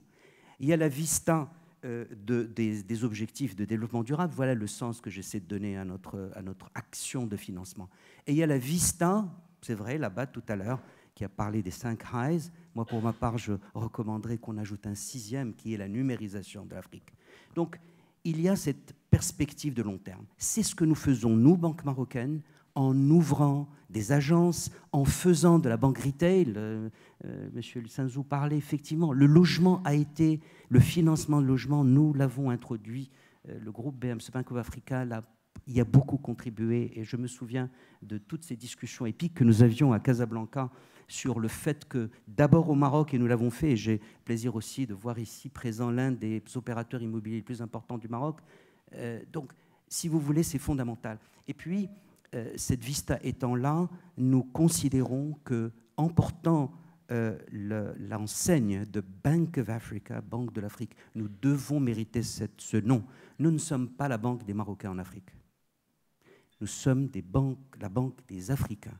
C'est une banque locale, en même temps qu'elle appartient à une communauté qui est cette communauté de Bank of Africa. Donc, cette approche holistique, cette approche holistique en termes de parties prenantes, j'en parlais tout à l'heure, en termes de partage des risques, en termes comment dirais-je, je dirais d'inclure plusieurs parties prenantes, nous considérons que l'Afrique peut représenter, et nous essayons encore une fois à notre modeste niveau de le faire, un terrain d'expérimentation. Il ne faut pas être dans une démarche habitée par uniquement la rentabilité de court terme. C'est vrai que la rentabilité des actifs bancaires, notamment, est élevée. Elle peut être fragile, mais elle est là. Mais il faut du capital patient. il faut du capital patient, il faut du long terme. Et il faut encore une fois, cette communion entre plusieurs acteurs, que ce soit les DFIs, on les a vus tout à l'heure, que ce soit les multilatérales, que ce soit le secteur privé, les investisseurs privés, que ce soit la banque. Donc c'est une approche holistique, c'est le terme pour ma part sur lequel j'insisterai. Et vous avez évoqué notamment les autres sources de financement, le capital risque. We'll continue with you, Sev Vetivet-Pillay. Poursuivons avec vous, Sev Vetivet-Pillay. Quels sont les projets d'investissement? Comment ils sont investis en Afrique? Et quelles sont les sources d'investissement? Comment est-ce que les coûts d'investissement sont partagés entre les secteurs privés et... Okay. Now, yes. I'm the only one which has got a speaker on board, so I hope you don't mind me speaking in English because I don't know French, so I have no choice. So just to give a context of what I have to say, let me give you just a bit of background so you can understand where I'm coming from. So we, as a group, we manage about $11 billion and only investing in emerging markets from Latin America to Africa to GCC, Turkey, Southeast Asia, South Asia. We don't invest in BRIC countries other than India. So the bulk of our capital goes to the rest of the world, which is what is categorized by many investors internationally, rest of the world. So let me focus on Africa. Africa alone, we've deployed about $3+ billion over the last 15 years. We've invested in over 150 transactions across, including Bank of Africa in Kenya and under Oria's Capital at that time, which merged with Abraj. Where are we today? And this is over from... I've been investing in these markets in Africa since 94, 95, from CDC UK, not CDC France, CDC UK, ever since then. And what we've seen, the changes, and where are we today, it is quite apparent and it's clear in our mind that the macroeconomic changes that we are seeing across these markets, 2/3 of GDP consumption will come from what is known as emerging markets today in 2025, 2030. That's a significant amount of capital, which means a lot of asset allocators around the world have to realign themselves when that is going to happen. It hasn't happened yet, but as a major investors who are raising significant capital, today we have large institutions out of North America for the very first time putting capital into Africa, for the very first time. So we are seeing that change. And that trend is not going to stop. Why? Because we talked about demographic dividend. That's happening. Urbanization is taking place. People moving from rural areas into cities to looking for better wealth and life. Rising middle class, no question about it. It's happening.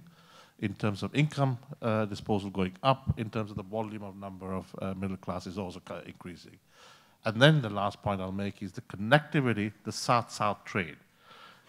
The South-South trade, that is what I would say the biggest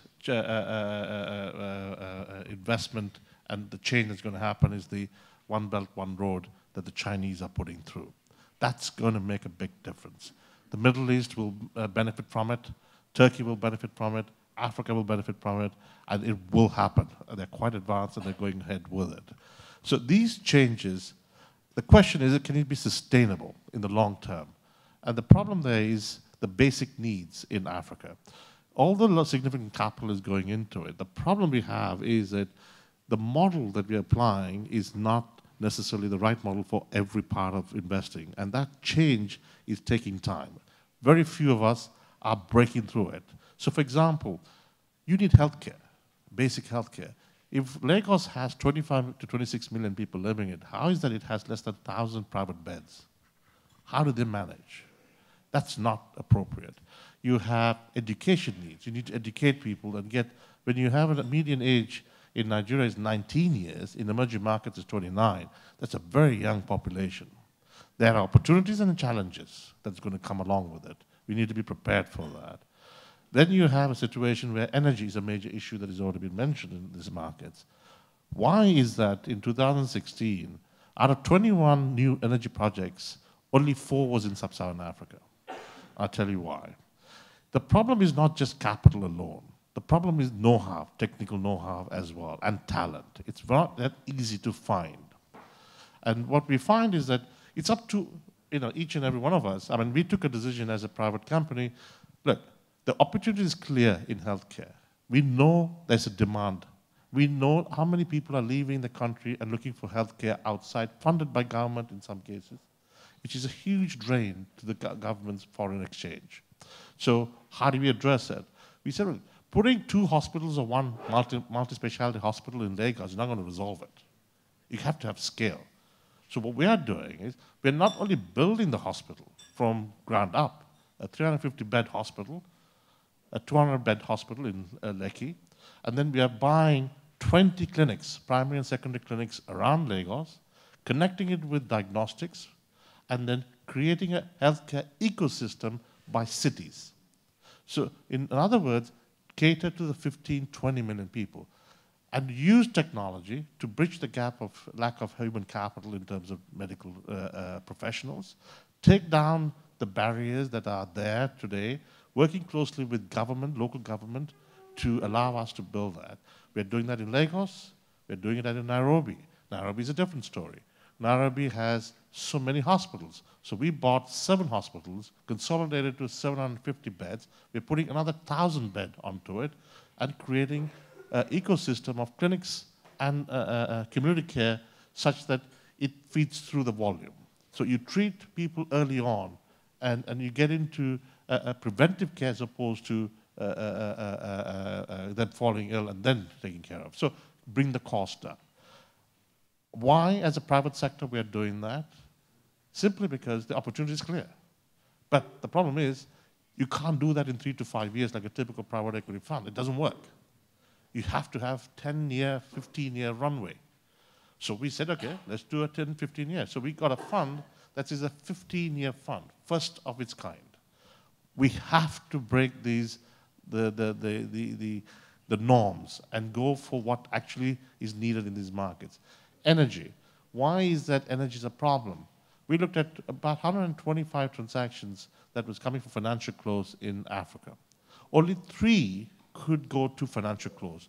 Why? Because you can't find the debt and the equity need from the local market itself. There's not enough capital in the local market to fund that. You need international capital to come into it. International capital means there is a quality and standards they would want in terms of managing risks. The problem is that a lot of the agreements have been entered into are not optimal for them. So most get dropped. And these projects have taken already 5 to 6 years, far too long to get to financial close because the cost goes up, the returns are not there. So what we said is, what Africa is missing is a high-quality developer, fully funded, that takes on these projects, does it in time, to the quality, knows exactly what international investors will want, whether it's debt or equity. We went and funded an entire team that came out of African Development Bank to do just that for Africa. If you look at India, if you look at none of the other markets, there are enough sufficient high-quality developers. So we have to do the heavy lifting to some extent. Why? The long-term return is very clear. And the other thing is patient capital. Everything in Africa takes twice as long as any other markets, given. Right? So you've got to need longer runway to make that. Investing in private equity, we own FanMilk. Brilliant deal. But that doesn't need 10 years. It needs 3 to 5 year transformation. Investing in Bank of Africa, to create Bank of Africa in Kenya, Tanzania, Uganda, and Zambia, didn't need 10 years. It just needed the first 5. We were the local partner there. So there is a need to think about capital with what is the issue to address. And that's where we are stuck at the moment. Not enough of us are there willing to take that extra mile and do what is needed to get to where we need to go. Thank you. Merci. Et je vais un peu joindre les 2 questions que je voulais vous poser. D'une part, sur les perspectives d'investissement en Afrique. On a parlé des divers secteurs, d'une économie diversifiée, mais une image qui n'est pas forcément correctement véhiculée, de l'investissement dans l'éducation et de la santé. D'abord, pour les investisseurs français qui veulent aller en Afrique, est-ce qu'ils ont une image correcte des perspectives d'investissement en Afrique? Et est-ce que les entreprises françaises qui veulent investir en Afrique, les PME notamment, ont les moyens financiers, disposent des financements nécessaires pour y aller? Je pense notamment aux PME. Tout d'abord, merci au président Lang pour son invitation à cette très belle conférence. Pour les entreprises françaises, Aujourd'hui, oui, il y a un vrai enjeu à aller en Afrique, une vraie volonté. Après, on ne peut pas dire qu'elle dispose forcément de tous les bons outils, et notamment les PME et les ETI. Quand on est un grand groupe français, le CAC 40 et autres, on a les moyens d'investir, de prendre des risques, ça a été évoqué tout à l'heure, d'échouer ou pas. Quand on est une PME ou une ETI, c'est un peu plus compliqué. Et aujourd'hui, il est clair qu'il manque encore en France des outils pertinents pour accompagner notamment les PME et les ETI. Alors, il y a plein d'acteurs sur cette question, BPI, l'AFD et autres, mais aujourd'hui, et ça c'est un retour qu'on a eu de nombreuses entreprises françaises, il manque un peu cette logique de guichet unique qui permettrait d'avoir l'ensemble des soutiens, des aides, des outils financiers qui pourraient les aider. Notamment, alors, pour parler de choses très concrètes, couvrir des risques assurantiels, des risques de non-paiement, et là ça arrive encore. Et encore une fois, quand on est un groupe du CAC 40, on peut se le permettre. Quand on est une PME, une ETI, ça peut être mortel. Donc oui, il manque certains de ces outils. Si on allait à un cran là, la France n'a pas forcément aussi les outils en termes de banque d'exportation que peuvent avoir notamment certains pays asiatiques qui ont été cités précédemment. Donc effectivement, par rapport à votre question sur le financement stricto sensu, il y a ce premier point. Ensuite, il faut aussi intégrer le rôle, on en a beaucoup parlé notamment au cours de la première table ronde des bailleurs, il y a aussi un enjeu via l'aide au développement, et qui n'est pas que quantitatif. C'est vrai que ce week-end, il y a eu un concert à Paris sur la place de la Concorde autour du fameux 0,7%. Certes, c'est un enjeu, donc le pourcentage de l'aide au développement des pays développés. Mais un des enjeux aussi clés, c'est qu'aujourd'hui, les bailleurs de fonds doivent aussi changer non seulement les outils qu'ils utilisent, mais même ce qu'ils aident à financer. Historiquement, quand les grands bailleurs ont été créés, suite à la Seconde Guerre mondiale, ils étaient dans leur ADN à développer et à financer des grands projets d'infrastructure. Donc oui, ils savent faire des routes, des ponts, des barrages. Aujourd'hui, un des enjeux, ce n'est pas uniquement l'infrastructure, même si ça reste encore clé dans certains domaines, dont l'électricité, qui est un vrai enjeu en Afrique, mais aussi un enjeu à financer d'autres choses que de l'infrastructure en dur. Alors il peut y avoir des grands projets, on parle beaucoup du digital aujourd'hui en Afrique, il y a des enjeux autour des usages à développer, et puis l'éducation. Ça a été dit, un des enjeux, c'est les talents, ce n'est pas juste les flux financiers. Et aujourd'hui, il y a de grandes questions et de grands enjeux autour de la formation des compétences en Afrique. J'ai eu l'honneur de présider le dernier groupe de travail de l'Institut Montaigne sur l'Afrique, avec Dominique Lafont, et dont le rapport sort ce soir. Donc si vous voulez le recevoir, je me ferai une joie de vous l'envoyer, il faudra me le dire après. Et on analyse deux éléments, ces questions de financement, donc là, les flux financiers déjà évoqués, et aussi les compétences, parce que c'est un des sujets que nous ont remonté beaucoup d'entreprises françaises, et notamment des PME et des ETI qui n'ont pas les moyens d'envoyer des tonnes d'expatriés en Afrique, ce qui se fait heureusement de moins en moins, mais qui nous disent on a un enjeu aussi de trouver des bonnes compétences au niveau local. Et quand je dis les bonnes compétences, ce n'est pas forcément aujourd'hui ce qui manque des doctorants, c'est grosso modo Bac-2, Bac+3. Donc, quelque part, ceux qui font le développement, ceux qui aident à faire cela. Et il y a aussi un enjeu, alors ça peut être le rôle des entreprises, ça peut être le rôle des bailleurs de fonds aussi, de financer ces questions autour de l'éducation, qui est un véritable enjeu clé en Afrique, avec une difficulté majeure. Donner de l'argent, investir de l'argent des flux financiers, ça peut se faire très vite. Il y a des bons moyens pour cela. Développer des compétences, ça ne se fait pas en claquant des doigts. Même si demain on a tous les outils, tous les bons professeurs, toutes les bonnes universités, ça prend des années. Donc il y a aussi un effet de latence qu'il faut intégrer, et je dirais chaque année de retard pris aujourd'hui se paye encore pendant des années ou des décennies. J'ai eu l'occasion de travailler en Afrique dans des pays qui ont connu des périodes d'instabilité, voire de guerre civile pendant plusieurs années. 20 ans après, cet effet d'avoir une génération ou une demi-génération non formée, notamment dans ce niveau Bac-2, Bac+3, si je prends la norme française, se paye encore 20 ans après. Donc c'est vraiment un effet de latence très important, et cette question d'éducation est clé. Donc je pense que c'est un des enjeux, au-delà des questions simples de financement, qu'on retrouve. Et derrière ça, il y a aussi la question même du financement des États. Lionel Zinzou l'a très bien expliqué, notamment sur le fait financement finalement au global de l'Afrique. L'éducation, c'est aussi les États qui financent cela.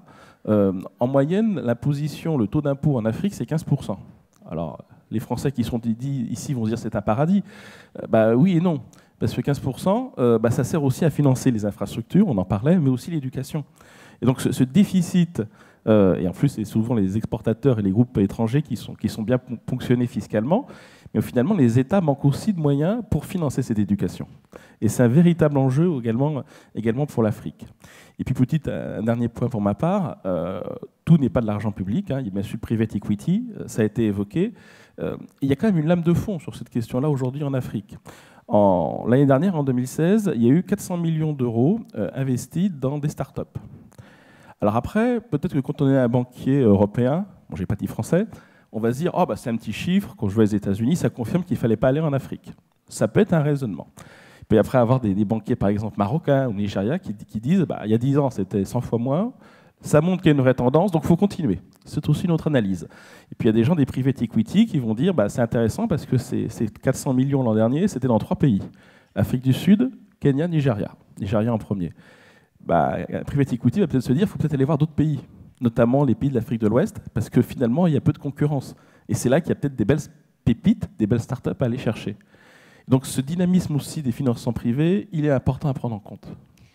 Je reviens vers vous, Lionel Zinsou, pour réagir bien sûr à ce que vient de dire Jean-Michel Huette, mais surtout aussi pour voir cette question du financement, parce que vous avez terminé votre première intervention sur la question du financement, sur cette idée du manque de financement. Est-ce que tous les secteurs en Afrique sont égaux face à l'accès au financement, ou est-ce qu'il y a certains secteurs comme l'éducation et la santé, tout ce qui est capital humain, qui a plus de difficultés à avoir accès au financement ?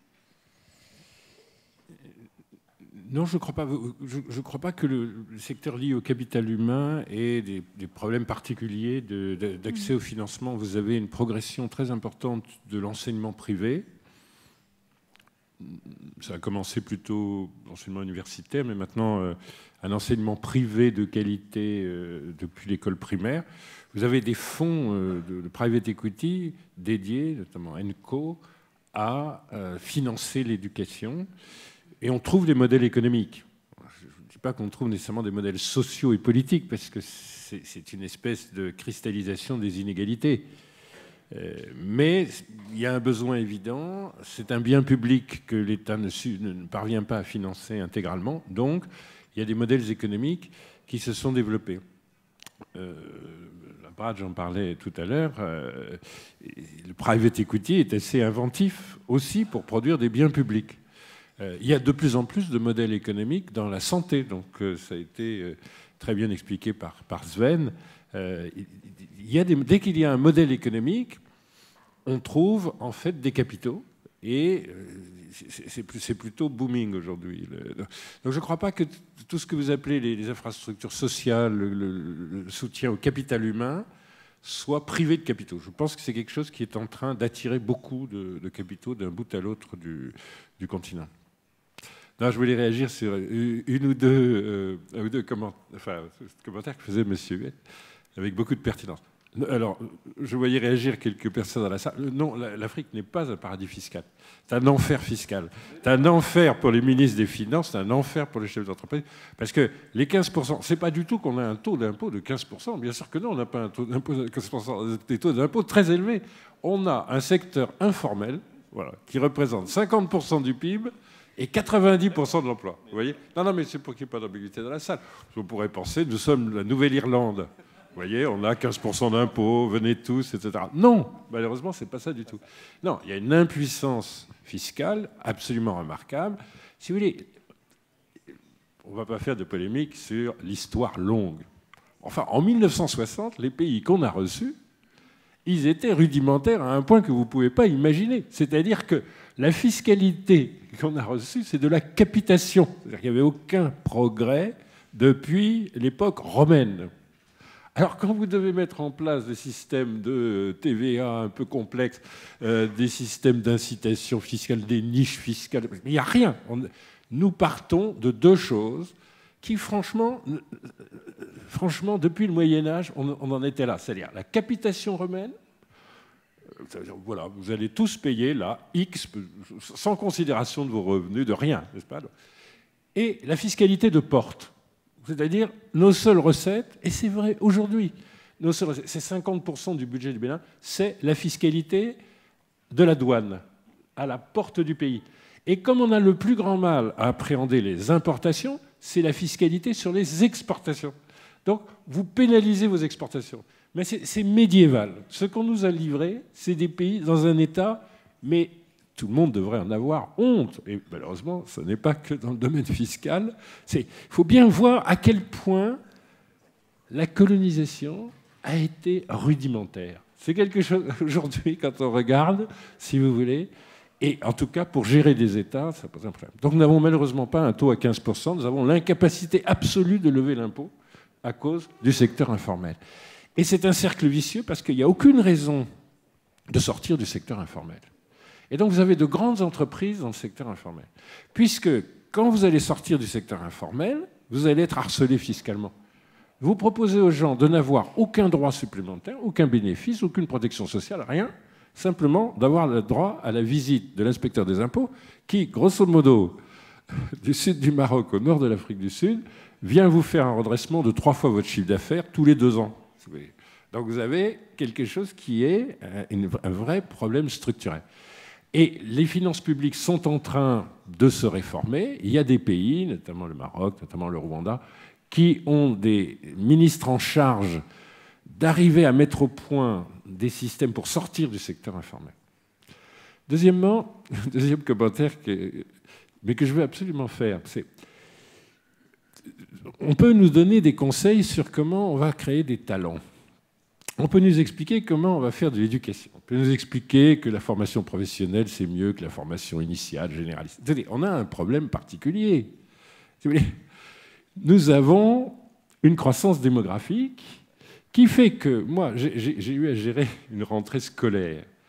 Une rentrée scolaire où, au lieu que rentrent 150 000 enfants en 6e, il en rentrait 200 000. Bon, 200 000. 50 000 de plus dans l'année. Pourquoi? Parce qu'on avait fait une réforme de la gratuité complète de l'école primaire quelques années auparavant. Première génération qui arrive. Donc, dans l'année, vous devez avoir des classes, des maîtres, ça, pour juste 50 000 enfants de plus. Donc, c'est exactement pareil que si la France a de moins en moins d'étudiants et réussit à en mettre 80 000 dans un système d'ordinateur aléatoire et 37 000 qu'on tire au sort et qui vont faire des études de BTS, de ce qu'on veut, alors qu'ils ont mentionné très bien. Donc chacun ses problèmes. Mais le mien, c'était qu'est-ce que vous faites avec l'équivalent de voir arriver au collège français 250 000 élèves de plus qui n'étaient pas prévus, si vous voulez. Vous voyez les problèmes que nous avons. Quand mon oncle a créé, quand il était président du Dahomey, l'université nationale, il y a eu de bons esprits, et notamment tous les bailleurs de fonds, pour dire c'est du gaspillage, en 1968, d'ouvrir une université nationale. Il y a en Afrique de l'Ouest une université de plein exercice à Dakar. Aujourd'hui, ce campus, l'université d'Abomey-Calavi, il a 120 000 étudiants. À l'époque, il n'y avait pas d'université ivoirienne. La logique des gens qui ne voient jamais nos problèmes spécifiques dans leur spécificité, si vous voulez, c'est de dire, enfin, une université, ça suffit bien. Oui, alors vous imaginez, 120 000 étudiants béninois de plus à l'université de Cheikh Anta Diop, plus 222 000 étudiants ivoiriens, plus, puisqu'il y avait une université de plein exercice. Nous avions la capitation et une université pour 7 millions de kilomètres carrés, si vous voulez. Il faut voir que nous avons des problèmes qui dépassent la faculté des gens à nous donner des conseils. Du coup, d'ailleurs, moi, j'ai créé une société de conseil, mais qui est très très loin derrière Bering, si vous voulez. Non, il faut faire très attention. Nous devons penser créativement des choses qui ne sont jamais arrivées à personne. Ça, c'est une chose qu'il faut absolument... Bon, il y a des choses très positives. Sven n'a pas dit, mais moi qui fais du private equity aussi, on a doublé les fonds disponibles pour l'Afrique en capital de risque, tous les ans pendant plusieurs années, jusqu'à 2015, où on a eu un plateau. Donc, il nous arrive des choses très positives et très nouvelles. Mais nous avons des problèmes que personne n'a jamais eu à se poser. Et donc, il faut apporter des solutions créatives. Alors, Bruno n'est pas là. Je ne sais pas ce qui est arrivé, mais il est coprésident d'Africa France, Bruno Mettling. Il vous dirait qu'en matière de digitalisation, on fait des choses que personne n'a jamais faites. Donc, on exporte comme concept. Et vous aviez tout à fait raison de dire la numérisation, c'est vraiment une priorité absolue, mais c'est une réalité absolue. Et vous allez voir maintenant le croisement du financement, la microfinance, parce que la microfinance, c'est la seule façon de faire accéder les masses à des financements. C'est une révolution complète. Avec la digitalisation, avec le rôle des opérateurs télécoms, donc je dis un dixième de ce qu'il aurait dit, mais vous allez voir les effets. C'est absolument considérable. Vous allez tout d'un coup solvabiliser des centaines de millions de gens avec des coûts absolument sans rapport avec le coût de la banque traditionnelle. La banque traditionnelle, du coup, est obligée de faire de la banque digitale et de prendre en compte ces phénomènes. Mais ce n'est arrivé à personne. Il n'est arrivé à personne d'avoir à inventer un système de paiement. Il n'est arrivé à personne d'avoir à gérer une crue démographique telle que la nôtre. Il n'est arrivé... Vous voyez, on vient nous dire « construisez la ville idéale ». Mais attendez, nous aurons une Europe de plus en 25 ans, comme je le disais tout à l'heure. Ce n'est arrivé à personne. Ça ne ressemble même pas à la croissance chinoise de l'urbanisation. C'est beaucoup plus rapide, n'est-ce pas? Nous n'avons pas d'enfants uniques, comme l'a remarqué le président de la République française, qui apparemment préfère des enfants uniques, mais nous avons nos réalités. Nous avons, en matière agricole, nous allons faire la révolution verte la plus impressionnante, c'est-à-dire elle va déclasser la chinoise, l'indienne et la mexicaine, mais pour des raisons très simples, c'est qu'on part de très très très bas. Ce que l'OCP explique à tout le monde en Afrique, c'est la quantité d'intrants dans l'agriculture africaine, mais elle nous ramène à la période, pas à la période médiévale, elle nous ramène à la période néolithique. Mais à partir de là, on va faire un saut absolument extraordinaire. Même chose sur les semences sélectionnées. Nous avons des problèmes. Je ne dis pas ça pour le rapport de l'Institut Montaigne, hein, vous savez, j'adore l'Institut Montaigne. Même si en ce moment je préfère Terra Nova, mais j'adore l'Institut Montaigne. Nous défions la capacité qu'ont les gens, très naturels, de nous donner des conseils. Parce qu'il faut, dans les conseils qu'on nous donne, bien comprendre que les problèmes que nous avons à résoudre, personne n'ayant jamais eu à les résoudre, ni les conséquences du changement climatique d'aujourd'hui, enfin personne, et donc on va devoir être tous très créatifs ensemble, et en matière financière, du microcrédit au private equity qui est extrêmement vivant maintenant en Afrique, on est toujours en besoin de solutions uniques. C'est le seul hommage qu'il faut faire à l'Afrique. C'est comme on passe du néolithique au numérique brutalement, il va falloir inventer.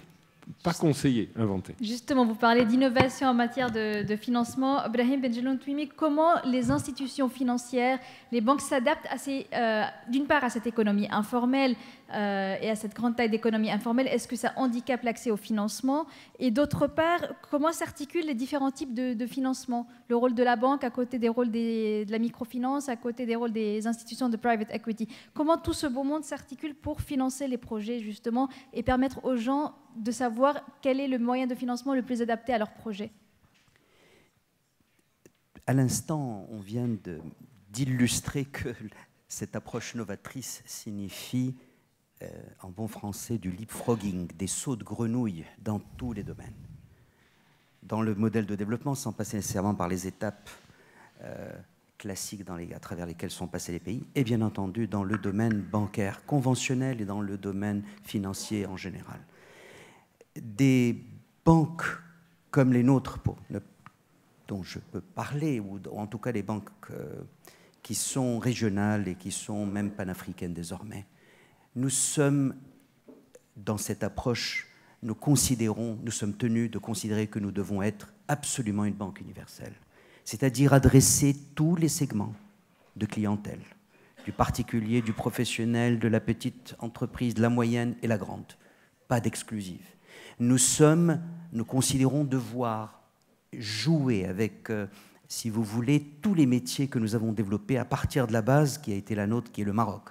C'est-à-dire les métiers classiques bancaires, mais également ceux qui sont dans la continuation du métier bancaire, que ce soit le consumer finance, le crédit à la consommation, que ce soit le leasing, que ce soit le factoring, que ce soit l'assurance crédit.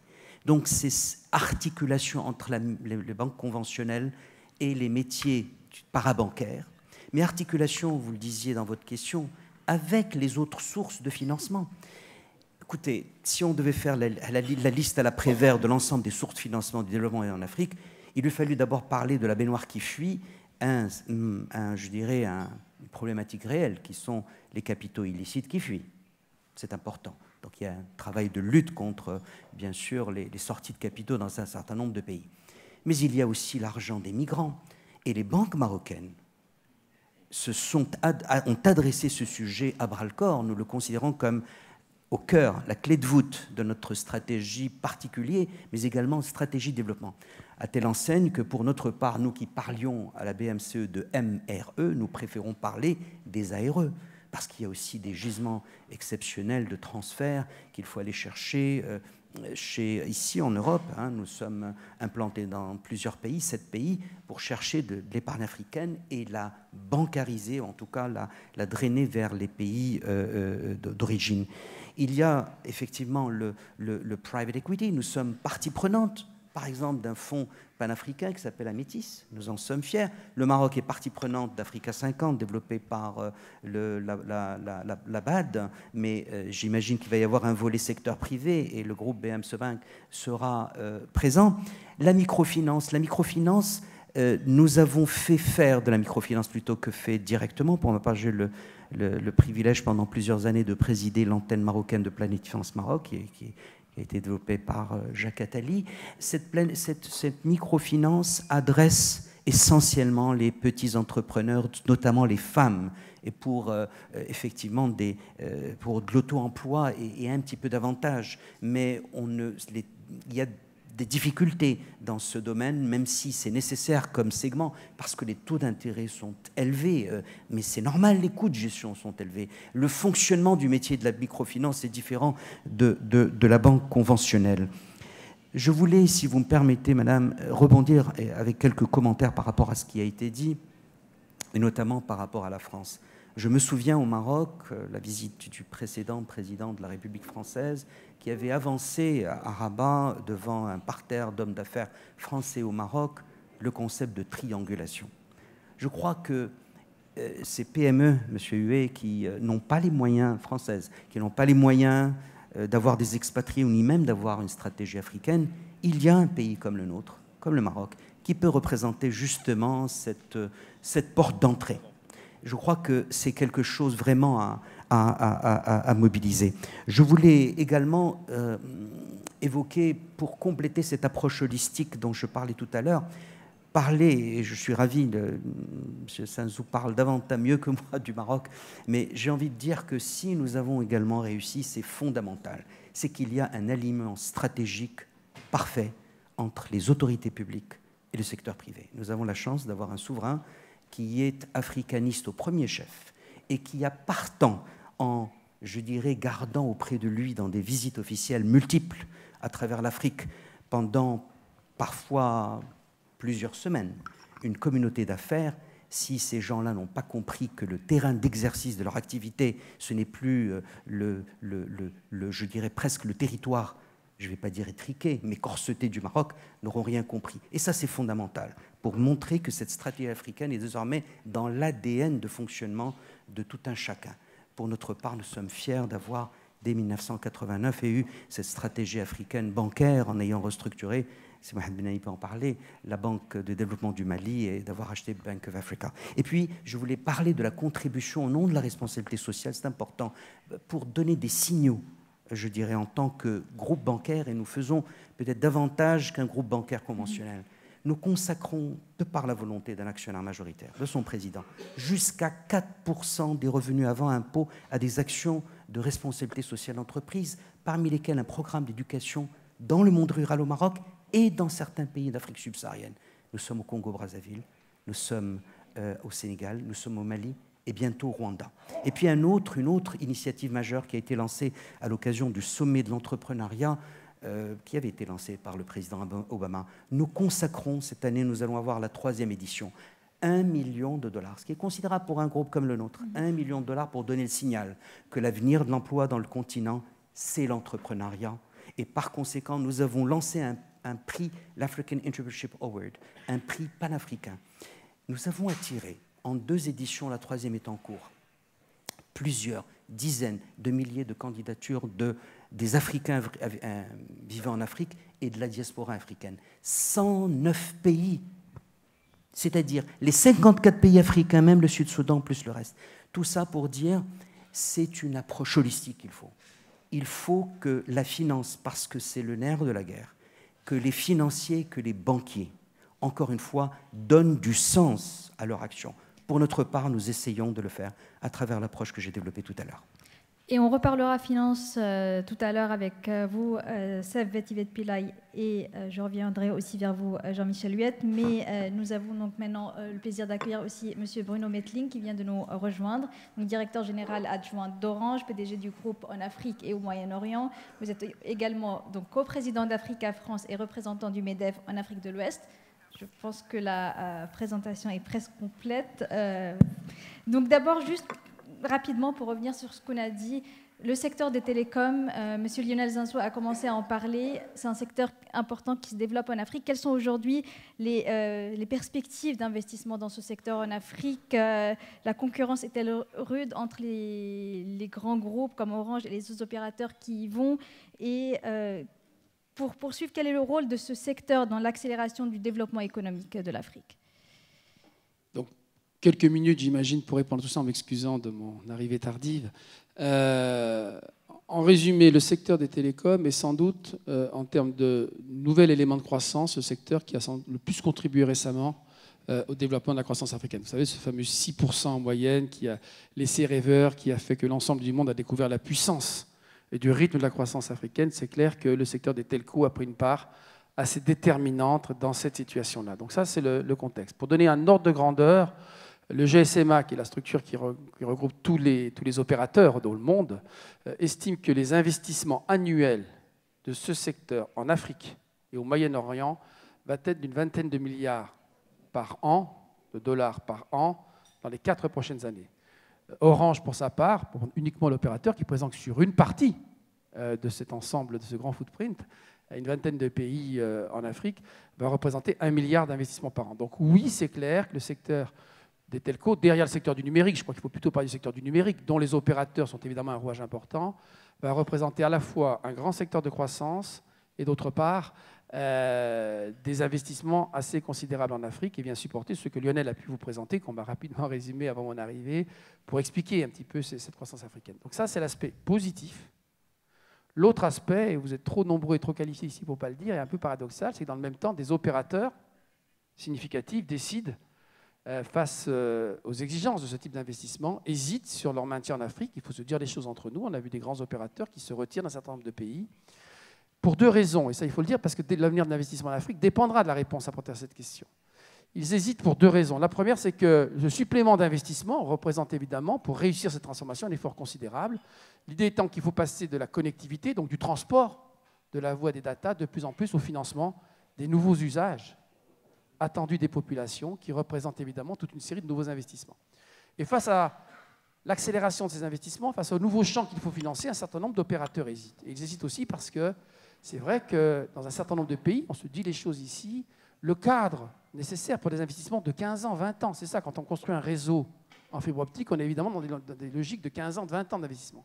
Le cadre réglementaire, régulatoire, fiscal, présente un certain nombre, ou l'insuffisante stabilité qui fait que des investisseurs de bonne foi peuvent hésiter.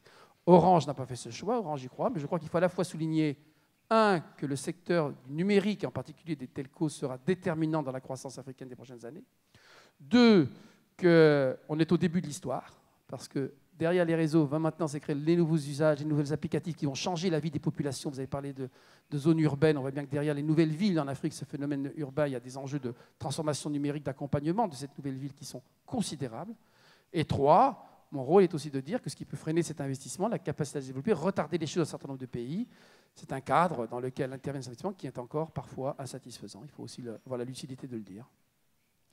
Donc on va parler un peu du financement de ces investissements dans ce secteur. Je vais revenir vers vous, mais avant peut-être, Sev Vetivet Pillay, how do we finance investments in the telecom sector in Africa? Is private equity companies investing in this sector? Is it a priority? It was years ago that we had invested in Orange Madagascar a long time ago when it first started. The telecom sector is not an easy one to tackle, and I agree with my colleague who's telling what he said. It's the price to get into the telecom sector is quite high, and it's not easy to play a role there. I think that's one sector. The operating side of it is one sector that has already been played out, in my view, by private equity. it's not the same play anymore in these markets with Celtel, MTN, all of them who have played that role before. What we would look at is the auxiliaries, the data side, which is what we are looking at, which is going to be a major change. It will affect every business model in the world, and Africa is no different. The point about leapfrogging the technology is something that Africa can do quite easily because they don't have legacy. So there is quite a bit. We've seen that countries like Kenya are producing some high quality stuff because they're the IT incumbent is quite active, so seed capital and all that is going into it. So we've seen that. I believe some of the technology that's been built in India is going to be transported, fine-tuned into Africa. We're seeing that. It is happening slowly as well. So I won't say never. I mean, there's always a price to everything. So there is the question, a partner like Orange, yes, we would look at it if it is something that can, a period of time. We can invest $10 million and we can invest $500 million. So we have a wide range. Rapidement, Jean-Michel Huette, sur l'importance des télécoms pour développer les secteurs comme l'économie numérique, digitale en Afrique, parce qu'on parlait au début des secteurs d'avenir aussi. Les télécoms sont un secteur clé, effectivement, donc les infrastructures et tout ce qui est fait par les opérateurs, pour le développement au sens plus large du digital en Afrique. Et je rejoins entièrement ce qu'a dit Lionel tout à l'heure. Déjà, il ne faut pas copier ce qui se fait ailleurs en Afrique parce que ça ne marche pas. Tous ceux qui ont essayé ont raté. Et surtout, l'Afrique, notamment dans le digital, peut donner des leçons au monde, et notamment aux Européens, aux Français. Moi, je me souviens quand j'intervenais devant des banquiers français il y a 5 ans pour expliquer ce qui se passait en Afrique autour du M-paiement, on regardait ça avec exotisme et on rigolait un petit peu. Aujourd'hui, ce n'est plus le cas, parce qu'ils comprennent qu'il y a un vrai modèle innovant, un usage qu'on n'a pas ailleurs, qu'on n'a pas en Amérique latine, qu'on n'a pas en Asie, qui s'est réellement développé en Afrique, et que cet usage, peut-être que demain, on les aura aussi en France. Donc non seulement il y a des innovations dans le domaine digital, et le M-paiement n'est qu'un exemple parmi d'autres, il y a de vraies innovations en termes d'usage, il y a des choses qui se créent en Afrique. L'Afrique est innovante, mais ce n'est pas une innovation uniquement pour les Africains. Je pense que dans les années à venir, on va se rendre compte que c'est des modèles de travail, des modèles de consommation qu'on pourrait avoir en France. Et ça déstabilise beaucoup de gens, et c'est une des forces de l'Afrique, c'est qu'il nous donne des exemples en termes d'innovation, notamment dans le digital.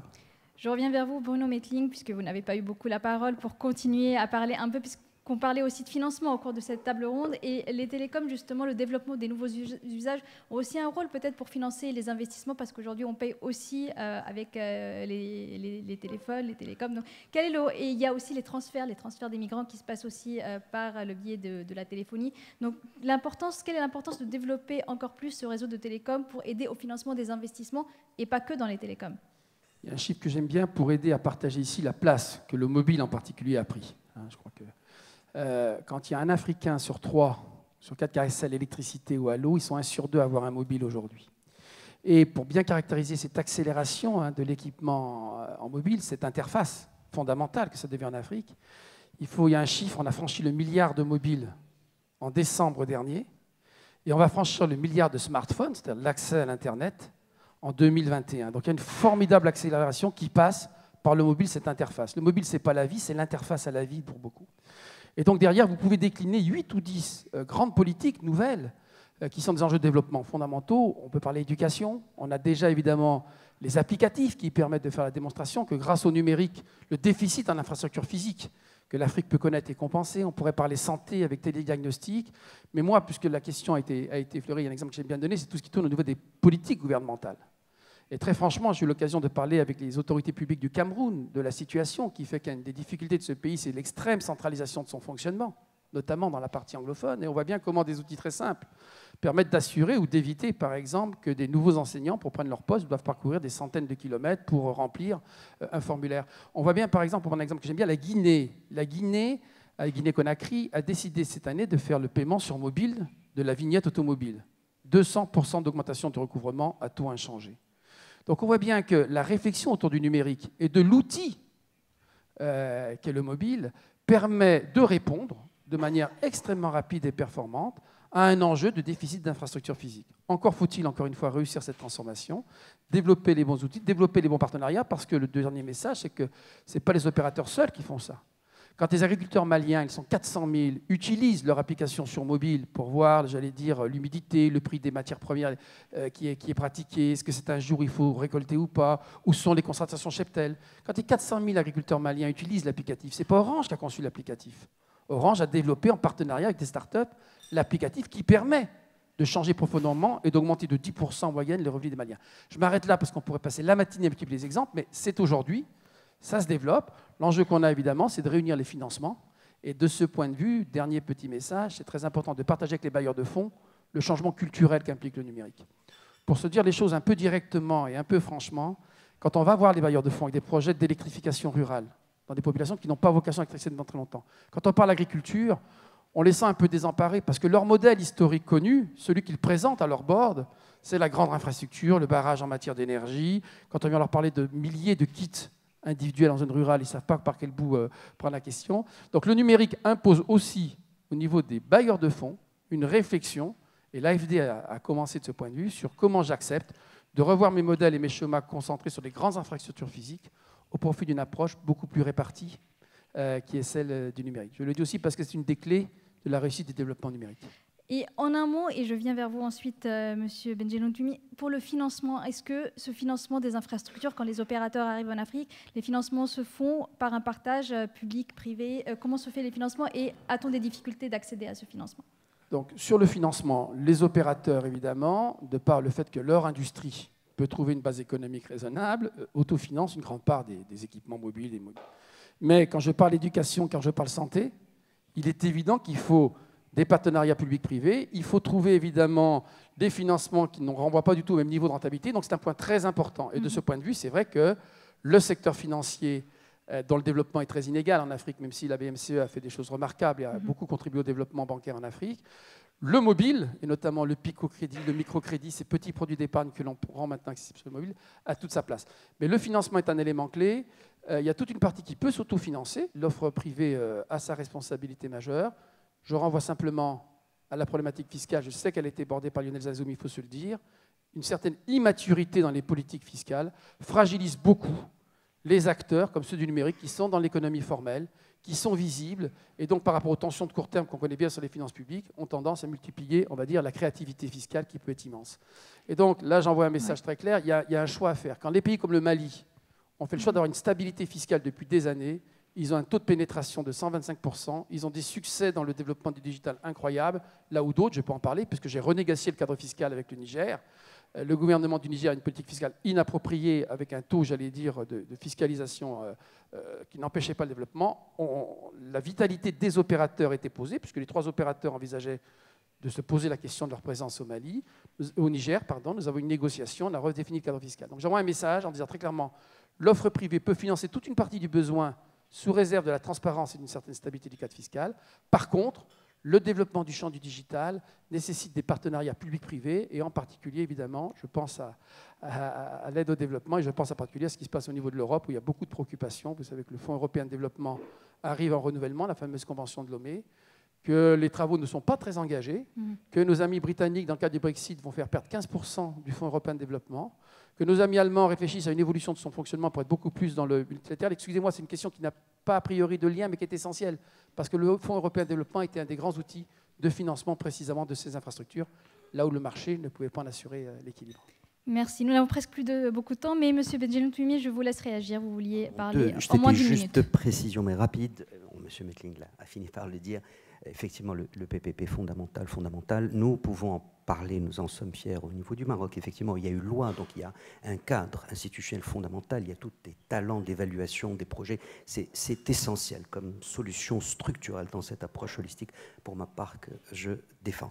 L'autre chose, c'est par rapport effectivement à l'hommage qui peut être rendu aux telcos dans le développement de la numérisation, mais pour les services financiers, il est fondamental de souligner le rôle des banques justement comme du croire, si vous me permettez l'expression, comme garant de la transparence, de la sécurité, aussi bien des dépôts que de tous ces flux financiers. Nous sommes dans un contexte incertain de par le monde, avec une délinquance financière de plus en plus importante, d'où le rôle fondamental des institutions bancaires établies qui doivent faire leur transformation digitale. Donc il ne faut pas imaginer qu'il puisse y avoir une cannibalisation par des services financiers, par de quelconque autre acteur que les banques elles-mêmes.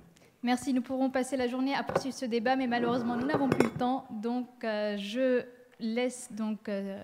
vous remercie d'avoir écouté et suivi. Je vous remercie à tous. Et puis, on laisse la place au débat suivant. Merci.